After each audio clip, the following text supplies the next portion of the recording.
The main character's name is Torino Kazuya.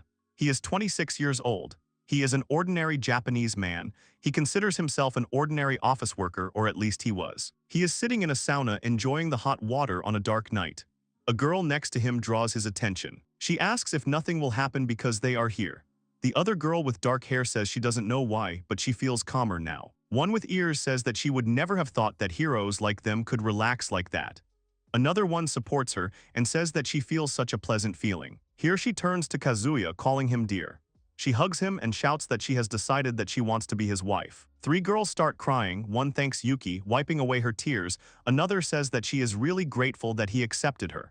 The third asks Yuki for forgiveness, that she misunderstood him. The hero himself wonders how a guy like him could even have a chance to experience such pleasure. He won their hearts. It all started when the goddess Nara gave him the task of looking after this world. The goddess Naru created this world by balancing the flow of magic circulating around it. If this circulation is disrupted, the world's balance will be undermined. Sooner or later, disasters will happen. If he can build a dungeon and create another magical flow to help with circulation, something like that, it is because he understands what is happening better than the people of this world that he was chosen. The center of the dungeon are 3 magic stones. He was given the ageless body of an 18-year-old boy and several extremely useful abilities. Even though he quickly began building the dungeon, there is one but. The goddess holds it out and says that this is his first payment. He sees the dungeon credit card, which has 1,500 points credited to it. The goddess says that he will need these points to buy new lands. He asks in surprise if he really has to buy even more land. He is told that he still needs to pay for maintenance. She explains that experience points can be used to summon monsters. With enough experience points, he can buy anything, including food, furniture. He says that she will go bankrupt. He even has less money than before. Kazuya asks how he can get more experience points. The goddess asks him what the purpose of this dungeon is. He answers doubtfully that it is necessary to balance the circulation of the magical flow. That's right, in other words, we need to attract the magical flow from outside here and turn them into experience points. He wonders if this means that creatures born outside the dungeon will die upon entering, or perhaps that under certain conditions, they will continue to live for several years. The goddess says that there is one more thing, but these are all the basics, so she wishes him luck and instantly disappears. Kazuya muses that it might be easier to build an entire city underground. Dungeons are considered extremely dangerous, and it seems unlikely for humans to live there. Kazuya then shouts at the girls that from now on they must become physically stronger.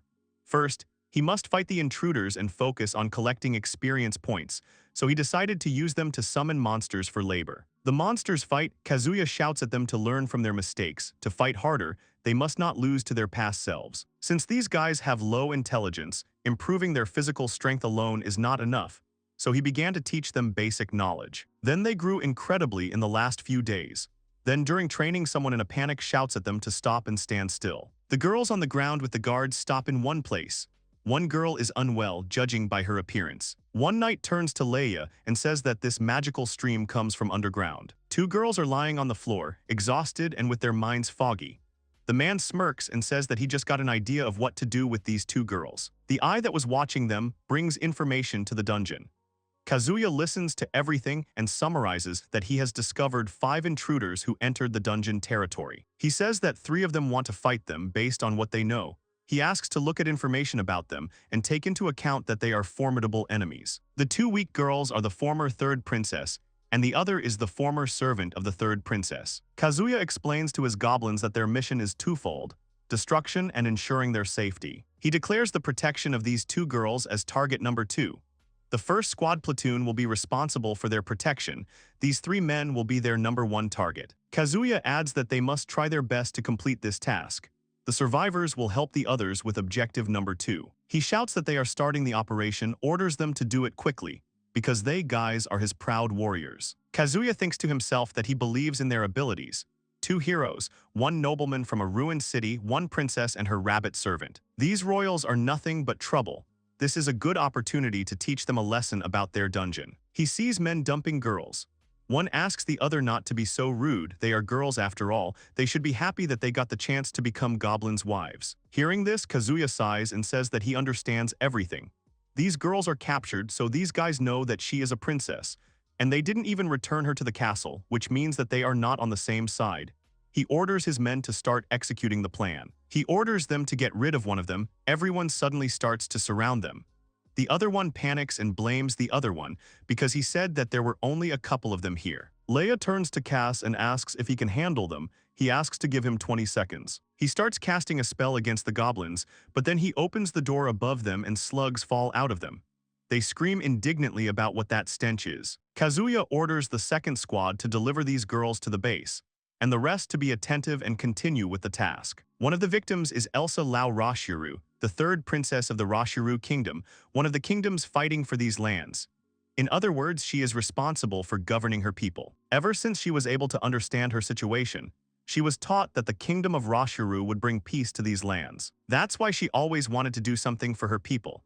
Usually nobles are never criticized for the war between the two kingdoms. One day, her servant Oriel told her that it was not about criticism, it was about using her kind heart to gain people's trust. It was at that moment that she realized her purpose. One day, when she was using healing magic to heal her people, the goddess Lirishu descended from the heavens. She watched over her, the girl who always tries for her people. She gave her the skills of restoration and a talented magician. In this way, she blessed everyone, gaining the reputation of a holy maiden. For the sake of her kingdom, for the sake of her people, she decided to try even harder than before. But it didn't last long.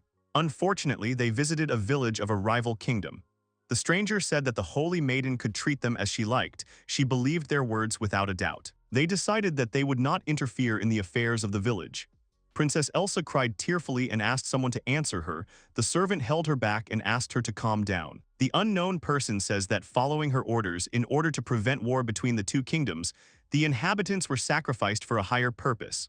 According to the plan, this place will become neutral territory. One says they would expect nothing less from someone of royal blood like her, so she has the potential to be a great leader. Here Elsa realizes everything and begins to think whether this happened because of her order.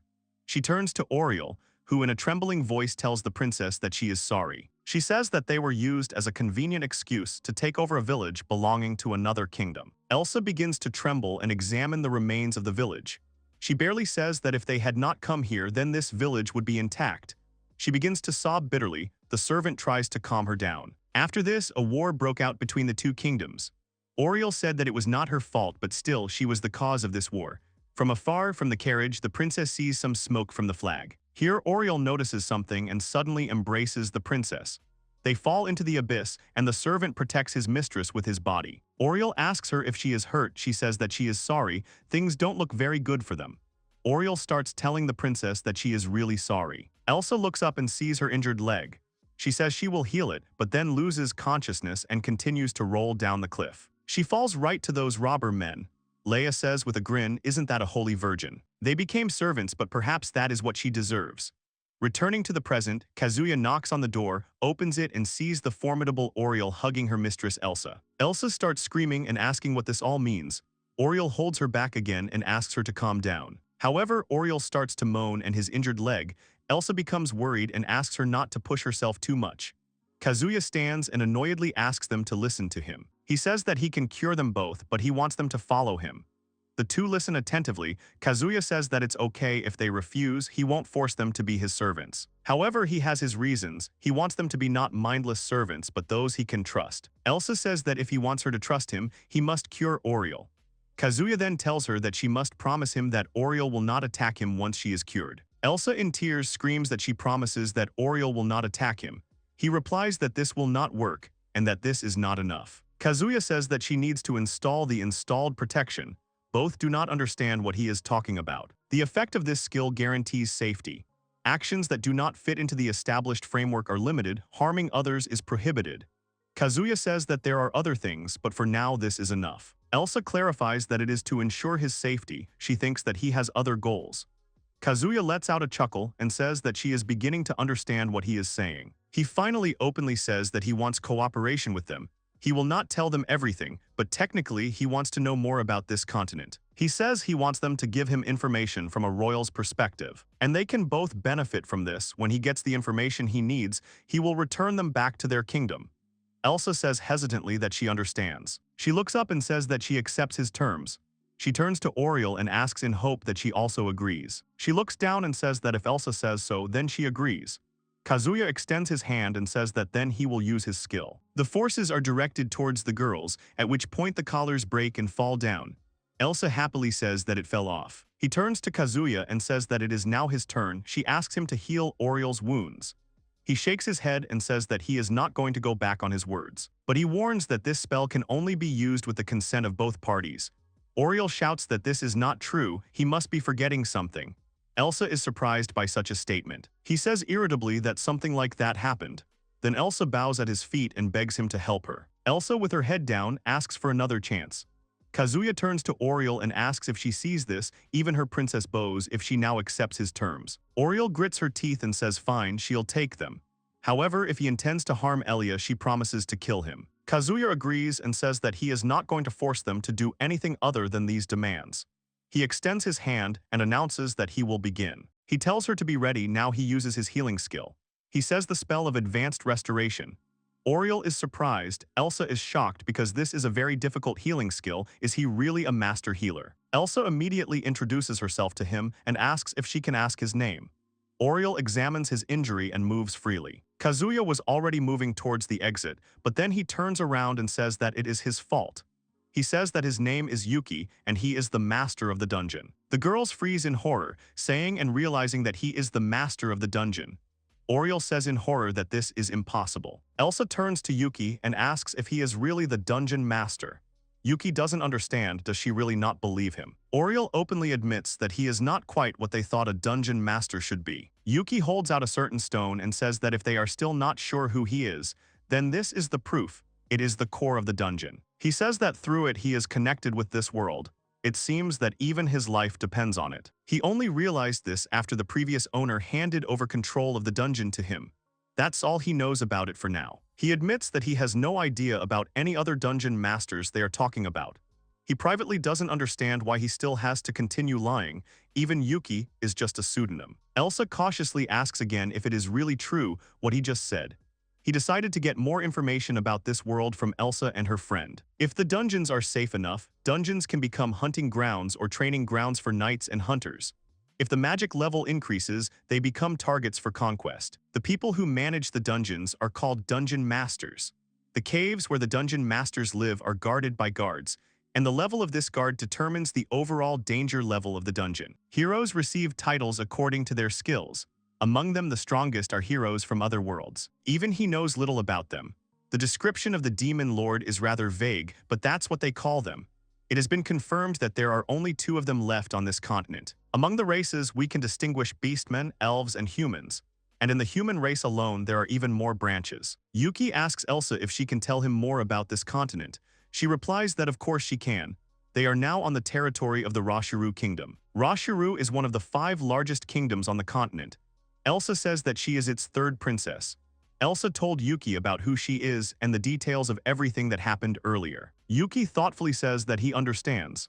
Then Elsa says that she wants to ask him for a favor. They ask him to punish the men who captured and enslaved them. They ask if he could consider executing them. Yuki says that he understands their feelings. Oriel stands up and shouts that he cannot let someone who treated the princess so horribly just get away with it. Because of the restrictions, they are unable to punish them themselves. Yuki refuses and says that he still wants to listen to what they have to say. The girls are surprised. Oriel shouts that talking to these barbarians would be a waste of time. Yuki is outraged that it is not appropriate for someone like Oriel, who solves all problems by force, to say such things.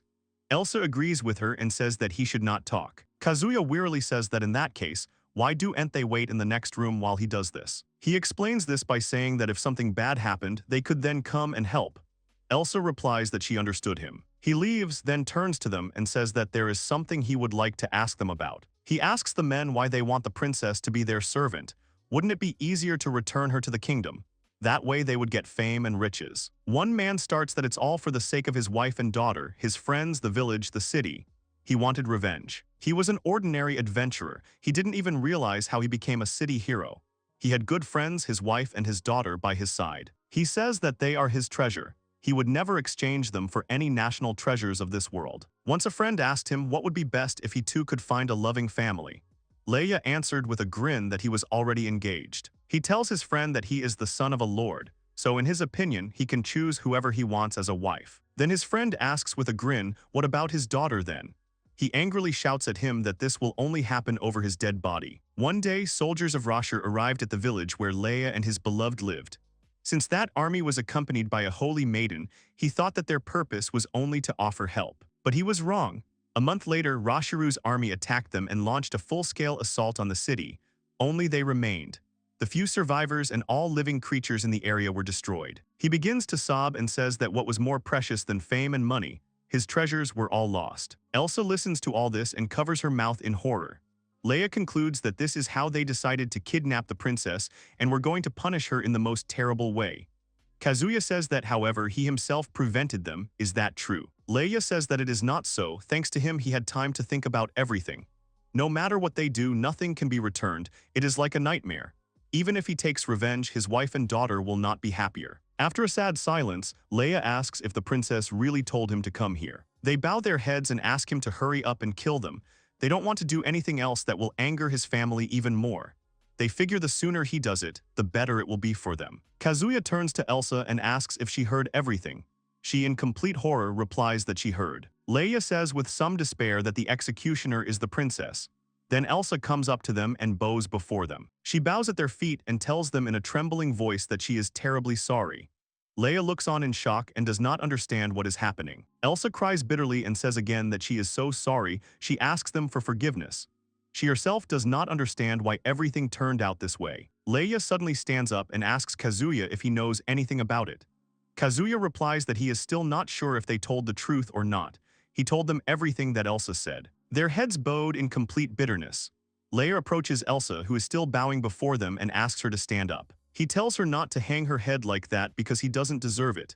He's just a guy who got it all wrong and acted like a bad person. Elsa raises her head and says again through tears that if she had not been there, his family would not have had to go through this. Leia says that from her story it seems that all along they wanted to invade their land. They were just using her as their tool. Besides, it is partly their fault, as he himself believes. Elsa swears on her life as a princess that she will not allow such tragedies to happen again. She will do everything possible to stop this war. So Kazuya talked to Mabu and his comrades. He asked them to take care of these girls and buy some things for him. In addition, they also agreed to become his protectors. They say goodbye. The men say they still have some things to take care of, so here they part ways. Elsa thanks them for everything and accepts it. She hopes that they will be able to meet again. Leia says that of course they will be able to see each other again when they return to that dungeon. They leave. Elsa tells Oriel that they are returning to the castle. Then Elsa turns to her and says that from now on they can fight on the battlefield themselves. She asks if she will join her. She holds her hand tightly and says with a smile that, of course, she will follow her wherever she goes. The men reach the city. Leia stretches and calls the others to follow her. One stops him and asks him if he didn't hear what Yuki said. Most likely there will be even more problems now. Leia replies that at least they should see what the royal castle is like. He didn't say it was urgent. So he thinks that he has picked up a servant to run errands for him along the way. The other one is indignant at his behavior, and the third one just laughs. He says that he hasn't changed a bit, capricious as always. The other one laughs and says that he is what he is. One invites the other to take a walk around the city. At this time, a knight meets the girls in the palace and tells Elsa that she is so glad that she is okay. They embrace. The sister says that when she saw the wreckage of her carriage, she thought she was dead. Oriel looks on and says that it makes sense that she is incredibly happy. The sister orders the servants to prepare and serve tea and Elsa's favorite sweets. She demands that the order be carried out quickly. Elsa tells her sister Kai that it's too much and she's embarrassed. Kai replies that it's not just for her and she can't eat it all by herself. Oriel watches their conversation from afar and remembers Yuki's words at the same time. He told her to listen carefully if he wanted to protect Elsa and voices his assumptions. She thinks that he discussed this only with her. He said that in the worst case, there is someone in the royal palace who wants to get rid of Elsa, so she must always be on guard. The sisters drink tea. Kai says it's delicious and asks Elsa to try it. She sits awkwardly and asks her sister not to be so hasty. She tries it and says that the taste is a little unusual. Kai breathes heavily. Her hands begin to shake. She falls down abruptly. Oriel runs up to her. Kai's little sister's name is Soraria. Then a fat man suddenly comes up to them and starts shouting. Soraria is breathing heavily and is asked if she is okay. The man shouts that it is too late. Soraria was harmed by an intruder pretending to be Elsa. Elsa does not understand why Prime Minister Roval is here. Elsa jerks her sister in horror. Oriel asks her to calm down. She tells her that with her healing magic everything will be fine, she can be saved. She remembers this and says that she understood everything. They hear the minister screaming again, telling no one to move. He claims that she is trying to kill Soraria. He orders the guards to catch this lying princess immediately. Soraria, in pain, tells them to run. Oriel hears. Oriel gets up, asking Elsa and Soraria for forgiveness in advance. She twitches and screams at her to let go. Because little sister Kai is still wounded, she must save little sister Kai. Oriel uses her magic and blinds everyone. And then they jump out of the tower, which everyone else sees, including those men with Leia. One says that it seems she is carrying someone, which means that they are okay now. The other says that he doesn't know yet, by the way, shouldn't they save them? Another says that it seems that Yuki's assumption was correct. What is even worse than being forgotten is when your own country is about to be taken away. He says that Elsa was sacrificed to lower the kingdom's reputation. The war will only continue if the Holy Maiden loses her good name as well. In addition, all the neighboring countries will eventually form an alliance against Rosher. If this happens, the king may lose his influence. The people behind it all will finally reveal themselves. The Prime Minister says that the king cannot be trusted. Let them listen to him. Everything he said is just his assumptions, but they should take them into account. Yuki told them that they still didn't know who was behind all of this. If he wanted to put his plans into action, the best opportunity would be right after Elsa returned to the castle, because he would think she was dead. They suspect it is someone of royal blood. Yuki said that if he were, he would have killed one or two more people along with Elsa to hide his plan. One of the men didn't understand that if Yuki had figured it all out so well, why didn't he save her first? The other one asked him not to be stupid. He explains that the royal guards will eventually go underground. Their power is enough to destroy them all. The other believes that this is the case, however. What Yuki is really thinking, he believes that things could get much worse. Oriel runs past them with the princesses. The men signal them to run. Oriel thanks them for their help. The knights approach the men and ask if they have seen a woman with two girls on her shoulders. The man voluntarily points to the side and says that they ran there. At this time, Yuki watches everything and says that this is how they gather their forces. Behind him stands a worried Elsa. He asks what the matter is. She says that these people are the main forces of the kingdom. They are the best in the country. She awkwardly says that she doesn't want to say it, however. Then Sister Chu interrupts her and yells in anger, asking if he even understands their current situation. She screams at Yuki that he will kill himself, her and Elsa too. Even if they follow him, if things continue like this, there is no hope. Yuki says tiredly and emotionlessly that then he has no choice. He thinks that he will choose Elsa as the new dungeon master. She does not understand what is happening at all. She asks what he's even talking about. Isn't he the master of this dungeon now? Yuki says they don't know that. But if they find out about him now, then everything will only get more complicated. If they are talking about negotiations, then Elsa can handle it. All she has to do is say that Soraria is alive and well. Wouldn't that solve everything? Elsa screams in horror that he is just handing over his job to him like that. Soraria asks if it is possible that he wants Elsa to be his bait as the dungeon master. She heard from Elsa that he would die if the dungeon core was lost. So if Elsa died because of him, she would spread the news throughout the kingdom that the magical core of this dungeon was still working perfectly. Yuki says that he is quite sure that it was the Prime Minister who deliberately allowed them to come here, so since they left the castle, they are as good as dead. Soraria replies that she does not care. She says menacingly that if Elsa dies, this whole world means nothing to her. She threatens to kill them both with her own hands, including Roval. There is silence, then Yuki starts laughing, which horrifies Soraria. He asks for forgiveness and says that she is right, everything was supposed to be like that, or at least that is what he told Elsa. He says with a smile that it is true that without this core the dungeon cannot exist, but he did not say that he did not have a backup plan. And he did not say at all that he was going to run away and leave this dungeon. He shows the stone and adds that although he has prepared a retreat route if necessary, everyone reacts in shock.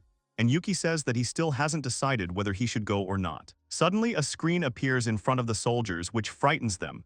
Elsa appears on the screen and introduces herself to them. She says she hopes they will all listen to what she has to say. The poisoning incident was just a misunderstanding. Elsa says with a smile that her sister is here with her now, alive and well. Soraria appears and says that Elsa will also confirm that she is real. The soldiers are informed that this entire chain of events was staged to get rid of them, members of the royal family. One soldier, captain of the guard. Alex says that they said what they wanted, and they listened to them carefully. However, there is still no conclusive evidence that the two of them are actually princesses of the kingdom. The whole crowd supports him. Alex says that they will make the final decision themselves after they thoroughly check both of them. Elsa shouts that she will be grateful to them, so she asks to order her soldiers to retreat immediately. Soraria gets angry, calling Alex so stubborn. She turns to Yuki with displeasure and asks what he will do now. She yells that this entire dungeon only has 3 newly built levels. She screams that they should hurry and escape, but in an instant, all the soldiers on the screen suddenly fall down. The girls all look on in shock. The soldiers didn't notice the sign asking them to walk carefully along this path in groups of 6. Yuki says that even after he clearly wrote out the rules before entering, they still simply ignored it. Soraria yells that he can't lure people into pitfalls like that. She asks how low he can sink. Yuki asks what she means. Soraria asks him to at least fight them fairly. Yuki asks Oriel if there aren't traps like this in other dungeons. She replies that there actually are. Yuki begins to think hard. Soraria continues to scream. She can't understand why he didn't dare to fight them fairly. It's dishonorable. Yuki then asks her if it's fair to attack a newly created dungeon. Soraria angrily yells that those are 2 completely different things, so stop changing the subject. Yuki turns to her and asks if they have a strategist or someone similar in the kingdom. Soraria doesn't understand anything and asks what a strategist is. Yuki explains that it is the person who manages the various strategies and formations during battle. Ta says that it is rather meaningless, no matter how strong the troops or the numbers. It is impossible to win without a blessing. Yuki says that a good strategist is able to make his army invincible in battle, but a great strategist is able to force the enemy to surrender before the battle even begins. Soraria doesn't understand and asks what he means. Yuki replies that in his country it's a famous saying, "We need to think about a strategy to minimize the losses among our soldiers." Soraria does not calm down and continues to shout. What is he even talking about? Because the enemy is already here, they have no time to think about losses. She starts coughing. Yuki asks, but she still doesn't understand it. Soraria says in surprise that they still haven't lost a single soldier. They look at the screen. Yuki says that they finally decided to read the rules. The soldiers go deeper into the corridor and encounter a monster, a bloody minotaur of level 95. They begin to tremble in horror and fear. Soraria still understands and asks why he is not moving. Let him order him to do something. Yuki calmly says that everything will be in a second. He ordered him to clean up the remaining soldiers. In an instant, the ground under their feet disappears. The soldiers fall down. Soraria starts to tremble and then shouts that this is a trick again. Since he has already decided to play dirty, why not get rid of them all at once? Yuki tells her to watch, as the noise has attracted another squad. Soraria asks if he was planning on luring another squad all along. He says that if they had fought those guys, the others would have simply retreated. Their main goal is to force the soldiers to retreat. Elsa asks how they can force them to surrender. There are still 1,000 soldiers left. Yuki talks about digging a hole right under this road. Elsa says that then they will be completely isolated. Elsa doesn't understand why they would surrender to them then. Soraria asks Elsa what they need to live. She happily asks if that's not food. After that comes the question, do these guys have food with them now? This means that their only way out of here is to defeat them, including the Minotaur and the many traps in their dungeon. Soraria asks if it is even possible to achieve a flawless victory without any losses. Yuki informs them that another squad is coming. Yuki blissfully says that now all that remains is to wait, until they start crawling on their knees before him, begging. Soraria asks why he wants to force them to surrender. With this pit, he can do with them whatever he wants. Yuki says that he refuses to let precious lives be wasted before his eyes. Elsa falls for his words. Soraria calls him a liar. Yuki says that she is right because he needs them for something else. They ask him, and for what? Yuki says that no matter how they look at it, this plan turns out to be the most beneficial. Firstly, he wants her kingdom to recognize his dungeon and him, the one who will rule it. That's why he planned to ask Elsa to take part in the negotiations. But then she got caught up in this mess. He told Elsa to take over the dungeon so she could continue the negotiations. He thought they could still resolve the matter peacefully if everything was cleared up. Soraria replies that she understands everything. She says that when they return, she promises to help him in any way possible. Yuki expresses surprise and gratitude. He adds that even if the soldiers are on his side, there is something he can only ask of Roval. Then Leia appears on the screen, says hello and says that, as Yuki said, he found out the whole truth. The girls are surprised. Leia says that during his investigation he came across one girl. In front of him stands a girl in glasses and a raincoat. A little earlier this girl was surrounded by men. She tried to get out and said that she was in a hurry and it was very important. The men asked with great appetite where she was going. Why didn't she just stay and have fun with them? Here Leia interrupts them with her shout, ordering them to stop this right now. They turn around and ask what the matter is. They start getting angry, shouting, "Didn't he hear what they said? Is he deaf?" They think this guy needs to be taught a lesson. So he got rid of the men and turned to the girl, calling her little lady. Where is she going? He adds that she looks very familiar. He asks if they have met before. The girl takes off her hood and says that she came from the Holy Kingdom of Rydia. Her name is Luria. Her full name is Luria Rydia. She is the Holy Maiden of the Kingdom of Rydia. Everyone recognized her immediately. Soraria notices that Luria speaks in the past tense and wonders what this means. Luria sadly replies that it is so. She is no longer a holy virgin. Yuki says with displeasure that there are so many holy virgins now. He asks if this is it a job? Elsa screams that this is not what should be said. He is incredibly rude to Luria. Soraria also screams that Luria is an outstanding and amazing figure in the world history of holy maidens. Yuki says that now history has appeared. Yuki says that he has already figured out some things, but could she explain it to them herself? Luria says that, of course, she will explain everything. She says that all this happened because the Holy Kingdom of Rydia wanted to get rid of Elsa. Elsa is frightened and asks again if she should really get rid of her. Soraria says that the key factor was that she was the one who received Lilisha's blessing. Luria says that with the appearance of a new holy virgin all is well as long as she is a symbol of only one kingdom. But when her influence begins to spread to other countries, it is a terrible shame and humiliation for Rytri, one of the large kingdoms. Hearing about this, she immediately rushed to the castle, and then heard rumors about Elsa being kidnapped and Soraria also disappearing. She really had no idea what to do about it. Yuki finishes by saying that she then ran into Rowan, who successfully informed the king about everything. Rhea says that this is absolutely true. Yuki asks if they are all there.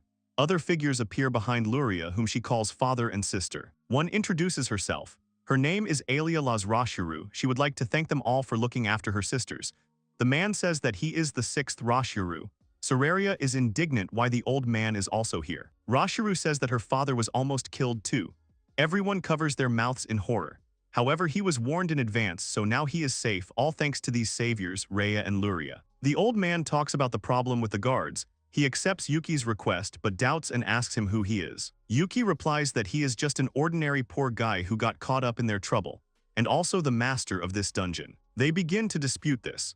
Yuki says that it's okay if they don't believe him. He thinks they can all relax now, but let them take into account that he is not helping them out of the kindness of his heart. The old man laughs and says that even though he speaks to them so directly, he does not feel any hostility from him. He suddenly becomes serious and asks the dungeon master what his true intentions are. Yuki openly says that he plans to rebuild the surrounding villages and towns, which is why he wants people to stop being wary of the place and continue to live, trade, and do business here. The old man asks if he can ask why he needs all this. So Yuki explains everything about experience points to them. The old man replies that everything is clear to him. It will be much more profitable to turn this place into a peaceful residential area than into a war zone. So after considering the consequences, he decided to choose this method. Then isn't his situation now meaningless? Yuki then replies that in the end he was able to capture all of his royal guards without any losses on either side. The old man is seriously surprised. Yuki says that no matter how you look at it, such a victory is only possible in a legendary level dungeon like this. So there won't be any more problems if he returns all of his troops to them safe and sound. Soraria says that if news of the total defeat of the fear spreads, Rashir may once again become Rydia's main target. Yuki replies that if that's the case, then isn't killing Elsa the best solution. Elsa starts to cry and scream that she will be killed anyway. Soraria laughs and asks her to calm down, saying that they are just joking. This is not real. Rashiru says that he understands that if Rydia finds out that Elsa is alive, she will definitely attack them. But he asks what if they back out of his plans. Yuki replies that he doesn't really care. Even if they go back on their word, all he needs is a new contract. To get the dungeon fully ready, he only needs about 23 days. And with the loot he currently has, this is more than enough for him. The old man is amazed at his achievements in such a short period of time. He says that he has understood him and that they will follow his plan. However, there is one more thing. Rashiru asks Yuki if he could hide all traces of Elsa's existence. Elsa twitches in confusion. Rashiru leans in and says that he doesn't deserve to be a father, but given the choice between the lives of his people and his daughter, he is still forced to bitterly choose the former. He says that he must think he is a heartless person. Yuki replies that this is not true at all. His decisions, being a king who always worries about his people, have earned Yuki's respect. Yuki turns to King Rashir and says that as long as he keeps his word, He swears on his life that he will protect Princess Elsa with all his might. Soraria asks Yuki what's the matter, it's so unlike him. In the background, Elsa is happy thanks to Yuki. Yuki tells the king that in the meantime, he will definitely lure out the one responsible for everything that is happening in Rashuru. He adds with a grin that, by the way, there is something with which he will need the king's help. At this time, the soldiers scream in horror to Minister Roval. He asks why he made such a noise. The soldier gets his breathing under control and says that His Majesty and the princess were killed. He orders the soldier to return quickly to the castle and report that he will arrive as soon as he can. The soldier listens and gallops back on his horse. Another man next to Roval says with a smirk that the kingdom of Rashur will definitely end up in their hands. He straightens his mustache and says that it is so. Now all that remains is to wait for Rydia to get rid of Elsa for them. He says gleefully that they will definitely reward them for this. This country will be the most suitable prize. The soldiers in the dungeon overhear their conversation. As one of his subordinates asks Roval what he is going to do with the soldiers stuck in the dungeon, he replies that they are of no use to him now. They will not get out alive anyway. The soldiers look on in horror. Yuki asks Mr. Captain Alex what he thinks now. He awkwardly asks him not to say anything. Soraria turns to the brave soldiers and shouts that they have seen the truth, and if they believe it, then let them throw down their weapons and surrender. The soldiers joyfully exclaim and throw down their weapons. At this time, Roval pretends to come to the king's chambers with great bitterness and shouts to his king and Princess Arya. The soldier asks the military leader Roll to calm down. The minister comes in with tears and says how can he remain calm in such a situation. King Rashur lies in a coffin surrounded by flowers. Roval is shaking all over, crying and saying that this cannot be. He throws himself into the coffin and asks the soldier for forgiveness. Could he please give him a minute? Because he wants to say goodbye to His Majesty. As soon as the soldier leaves, his tears stop and a smile appears. He says that everything is going as planned. He says out loud that now their contract with Rightai is fulfilled. The royal family of Rashur is no more. He says that from this moment on he will become the rightful ruler. But then Rashur suddenly stands up and pierces the minister with his sword. He says that it seems that he is starting to get old since he has not killed a man like Roval earlier. He stands in shock and does not understand. Realization comes when he sees his hand on the floor, not on his shoulder. A loud scream is heard. Rashur orders the soldiers not to let him die. Arya stands up and says that she didn't even get a chance to show off. Rashuru tells her that she shouldn't worry about it. He says that the main part of the show is about to begin. Then a soldier comes in and reports an emergency. They found Rowan's subordinates in their army. Rashuru thinks and says that he is not surprised, but it should not be such a serious matter as to cause panic. The soldier also adds about Elsa that she was pierced with a sword. He shouts that she is dying. At this time, the Holy Virgin Luria is riding a horse. She sees Soraria. She begs the Holy Virgin to save Elsa. The soldier asks her to wait. The soldier wants to warn that the maiden Rithari is forbidden to do this. Soraria shouts to him that she is their close friend. She adds that besides that they can no longer help her in any way. The soldier begins to cry over the loss, but then the Holy Virgin Luria takes over and says that they will try. She uses the highest healing. At different times, people's wounds no longer hurt, someone's temperature returns to normal, and an old man's back pain disappears. The soldier is surprised, so this is what this power of the Holy Virgin is, but Elsa still does not regain consciousness. Soraria watches and worries.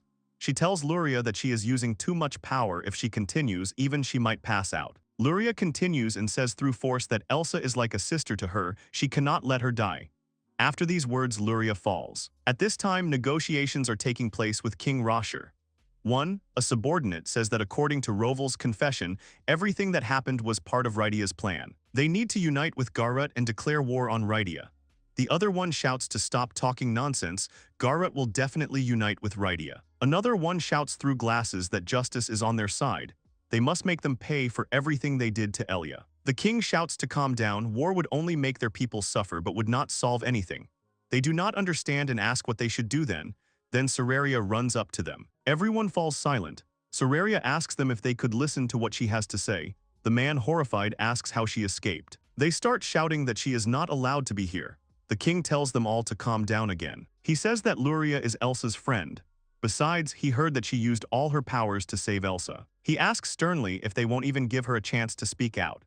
Luria remembers Yuki's words that she should simply remember to wisely shift the responsibility to someone else. Luria begins to say that everything that happened is part of the Demon Lord's plan.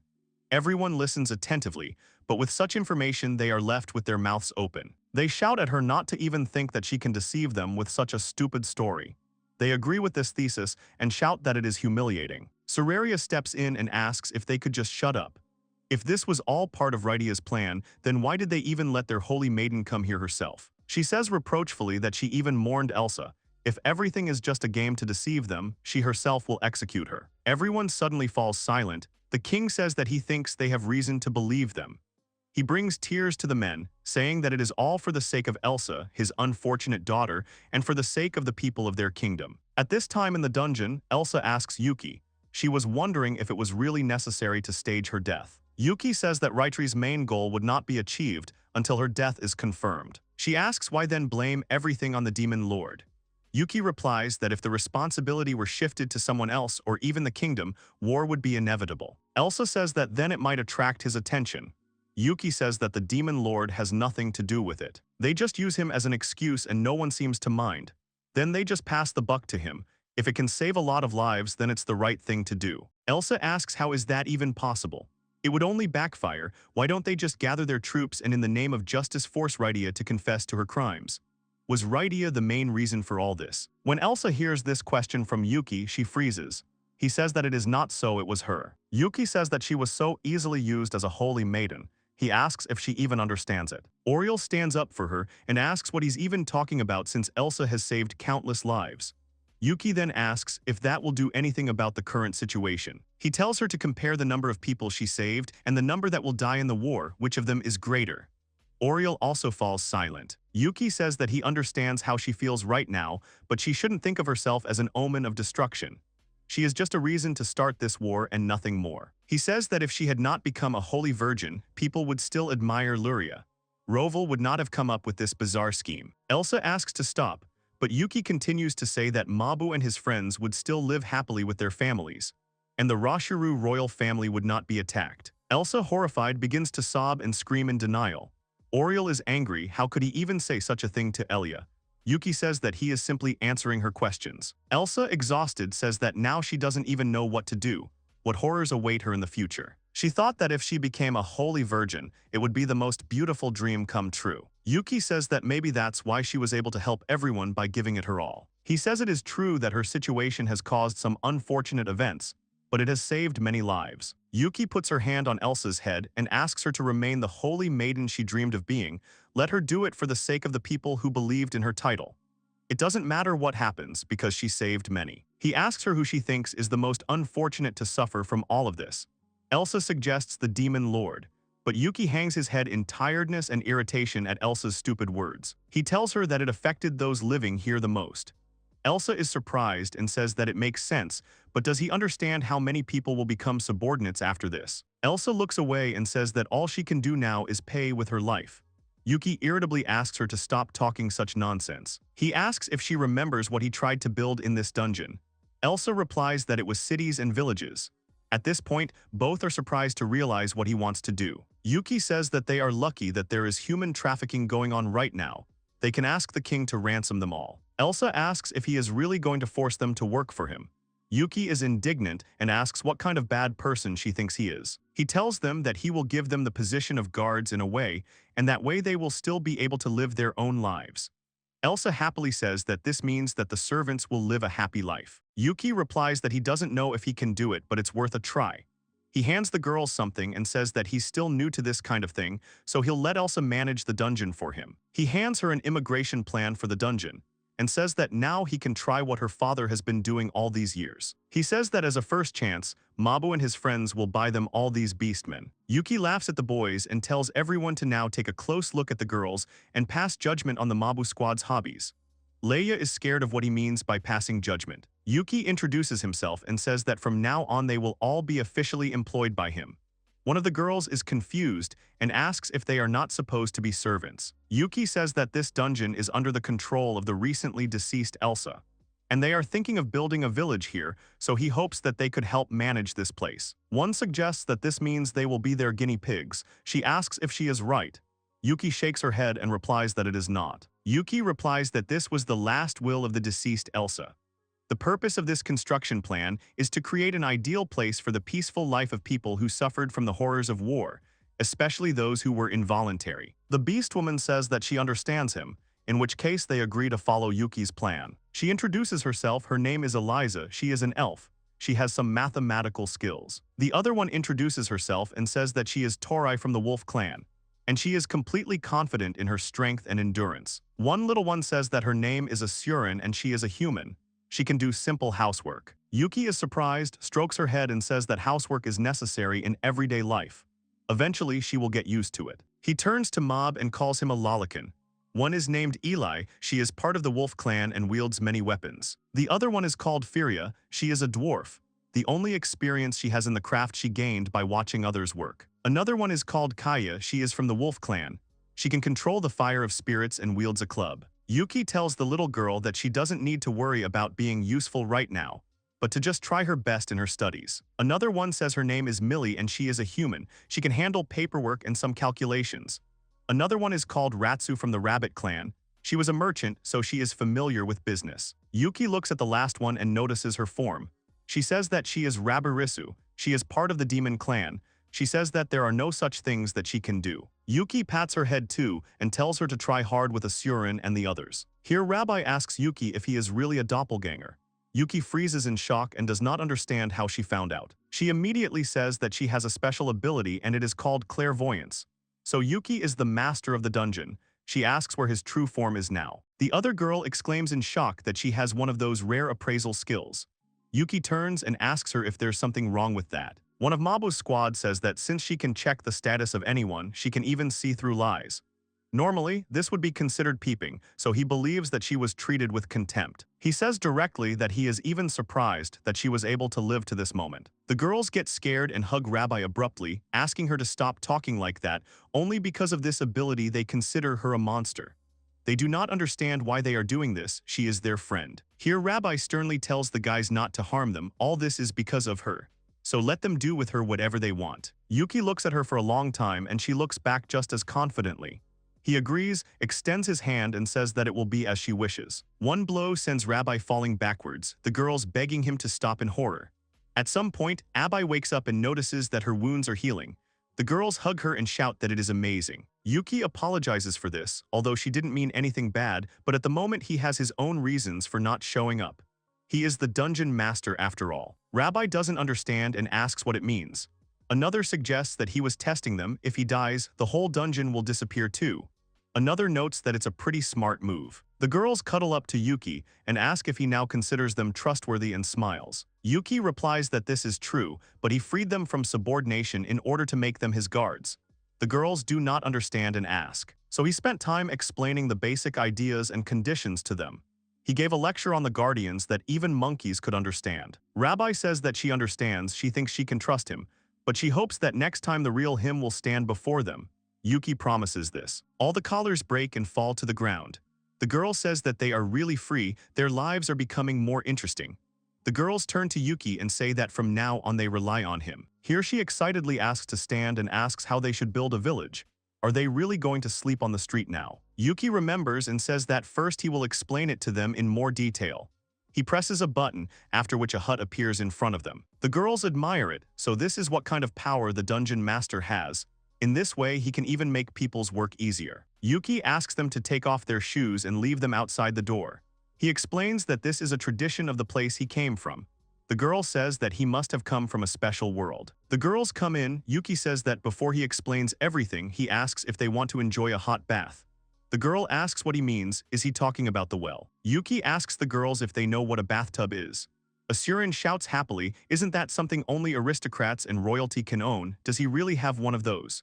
Yuki says he has a better one. He snaps his fingers, points, and says that he has an open-air hot spring. All the girls say in admiration that it is amazing. Yuki explains that the small towel is used to wash off the soap from the steel. Afterwards, they must use the large one to dry themselves off. The girls are happy that he even has soap. Yuki assumes that they know everything about shampoo and conditioner. The girls openly answer that they have no idea. At this point, all the girls take off their clothes, which embarrasses Yuki. One girl climbs up to him to hug him. Yuki says that he didn't call them here to be his guards for that at all, and the girl says that in the end they serve him. She asks him to just consider it their gratitude. She asks him to bathe with them. Yuki gives in. He gives the instructions. First, they have to use the shower like this. The girls are surprised by the hot water and that the water is coming out of a strange stick. Yuki reminds them not to forget to adjust the water temperature. He says that they need to rinse the body, they should soap it with a small towel and then rinse it well. He asks them not to use soap to wash their hair. He turns to Asurin and asks her not to forget to wash the soap behind her ears and not to forget to wash Furia's feet. He tells Rabbi to wash her uniforms, and she complains that they are heavy and then asks if he could help her. Yuki is happy to help, taking it as a reward. In a certain sense, he feels absolutely healthy. He says that shampoo is used to wash their hair. After using it, they should wash it off. To soften and nourish their hair, they should use conditioner. One says her hair is so soft now, it feels so amazing. Another says it smells so good. The third screams it's amazing, so she offers to sell it in the store. Yuki shouts, pointing his finger, that now it's time for an open-air bath. This will be their main source of fun. He tells the girls not to forget to enter slowly because the water is quite hot. The girls obey, enter the water, and enjoy it. One says that the water makes her body melt. The other says that it is such an amazing feeling, even if they are just sitting in the water. Yuki believes that in this world, things like this can be quite unusual. He should try harder. A little later, all the girls are sitting at the table. They don't believe it and are surprised. Can they really eat this? Can he really treat them to such expensive dishes? Yuki takes a sip of something and says that he thinks it is quite normal. The girl hugs him and swears to be his servant yesterday. Yuki twitches and pushes her away, asking her to sit quietly and eat her food. She tries it and says it's delicious. She's never seen food like this in her entire life, and such luxurious dishes too. Another one eats rice and says that this rice is also incredibly good. The third one says about the salad that it is simply a work of culinary art. Little later, Yuki says that they are probably very tired. He promises to explain to them the details of their work tomorrow. The girl asks her where he is going. He calmly answers that he is going to his place. The girls start saying that they want to go with him. Yuki thinks, but in fact everything will be fine. The girl says that they won't mind if they want to sleep with one of them. Yuki says that he will pretend that he didn't hear her words. They are walking along the road and the girl asks, he is Kazuya, but why does he call himself Yuki? Yuki strokes Rabbi and says that even if she knows something, let her do him a favor and not say it out loud. She agrees. Yuki thanks her. Rabbi asks him what she means. Yuki says that he has his own secrets, and because they are secrets, he wants to hide them from other people. Little Asurin squeezes his hand. Yuki turns and asks what's the matter. A little girl tearfully says that she needs to go to the toilet. She asks permission if she can do it right there, or if she should go outside. Yuki panics and asks her to hold on for just a second and takes her to another room. He shows her the toilet and asks her to sit down quickly. The girl sits down facing her back and presses herself against him, surprising and annoying Yuki. He tries to deal with her, but he screams so much that he can't do it while he's looking at her. Rabbi looks at him reproachfully and asks if he could stop doing such strange things so suddenly. Yuki shouts that she is completely wrong. How can she even say such dirty things? A little later, Yuki gathers everyone and tells them about managing the dungeon. He says that he will give them his powers as a master so they can build a completely new dungeon. They scream in shock. Will he really allow them to become the masters of the place? The girls ask again what he is going to do. Does he really want to make them masters too? Yuki says that although it is not with full control, but if for some reason he dies, if they do the right things, they can take full ownership. The girls say that they understand, a kind of insurance. Yuki says that first he wants them all to listen to his circumstances as the master of the dungeon. At this time, one sits with documents and says that it was definitely deceptive. Just think that she would be chosen to deal with these. Yuki says that she would try to spend the experience points received from the dungeon to return home. The girl asks Yuki if she can find out the monthly income of this dungeon. Was it a good choice to spend 2,000 experience points on an inn when they want to build a village and a town as well, which is questionable? Yuki tells her not to worry because he still has 49,000 experience points left. The girls scream in shock. Where could such a large number come from? Yuki says that he will start by introducing these two. Elsa comes out and says that she is pleased to meet them. Oriel also introduces herself and says that she is Elsa's servant. One accountant says she now understands that these two are the reason for the extra portions of food in the last few days. Yuki says that now, given Elsa's circumstances, they can say that these two. He doesn't have time to finish. The accountant prays and says that to their current situation, he has made another devastating announcement. Their current amount of experience points is the result of all this. Not to mention that they are receiving support from the kingdom. So they just need to do it, which is what Yuki is suspected of wanting. She asks Yuki why he should tell them the truth about Elsa's fake death. He replies that it's because Elsa will also need to know about their plan, so to speak, it's for her sake. They continue their discussion, but then one of them suddenly shouts to everyone that she will not accept this. She stands up and throws a glass towards Elsa. This girl is screaming in anger. Why are they hiding this woman? Everyone knows about her. How can they still treat her so respectfully? She points her finger at her and screams that it was all because of this woman, this stupid holy maiden, that they were made servants. Their village and lives, the amount of blood on her hands. She asks everyone if they have all forgotten about it. She demands that she bring them back, her dear family and the people of her village too. Kaya also starts to boil and says that it is because of her that all the people of the village died. She stands up, clenches her fist and says that she will kill her. She screams that she will kill her just like her brother was killed. But Mabu stops her from behind, holding her by the elbows. She keeps screaming why he didn't kill her when they first met. If she had died then, everything would be fine now. Everyone is silent, then Elsa asks her for forgiveness again. She leans over and says it's all because of her stupidity. The girl yells at her to shut up and not start apologizing. The girl falls silent, hiding her gaze. Then she raises her head in tears and says that nothing can be changed. The other girls continue to drink tea calmly. The accountant apologizes to Yuki. She asks if it is possible to postpone this conversation until tomorrow. Yuki sighs. She honestly admits that she is also in a rather bad mood now. Oriel tries to calm Elsa down. Here the little girls come up to Elsa and start thanking her for her help.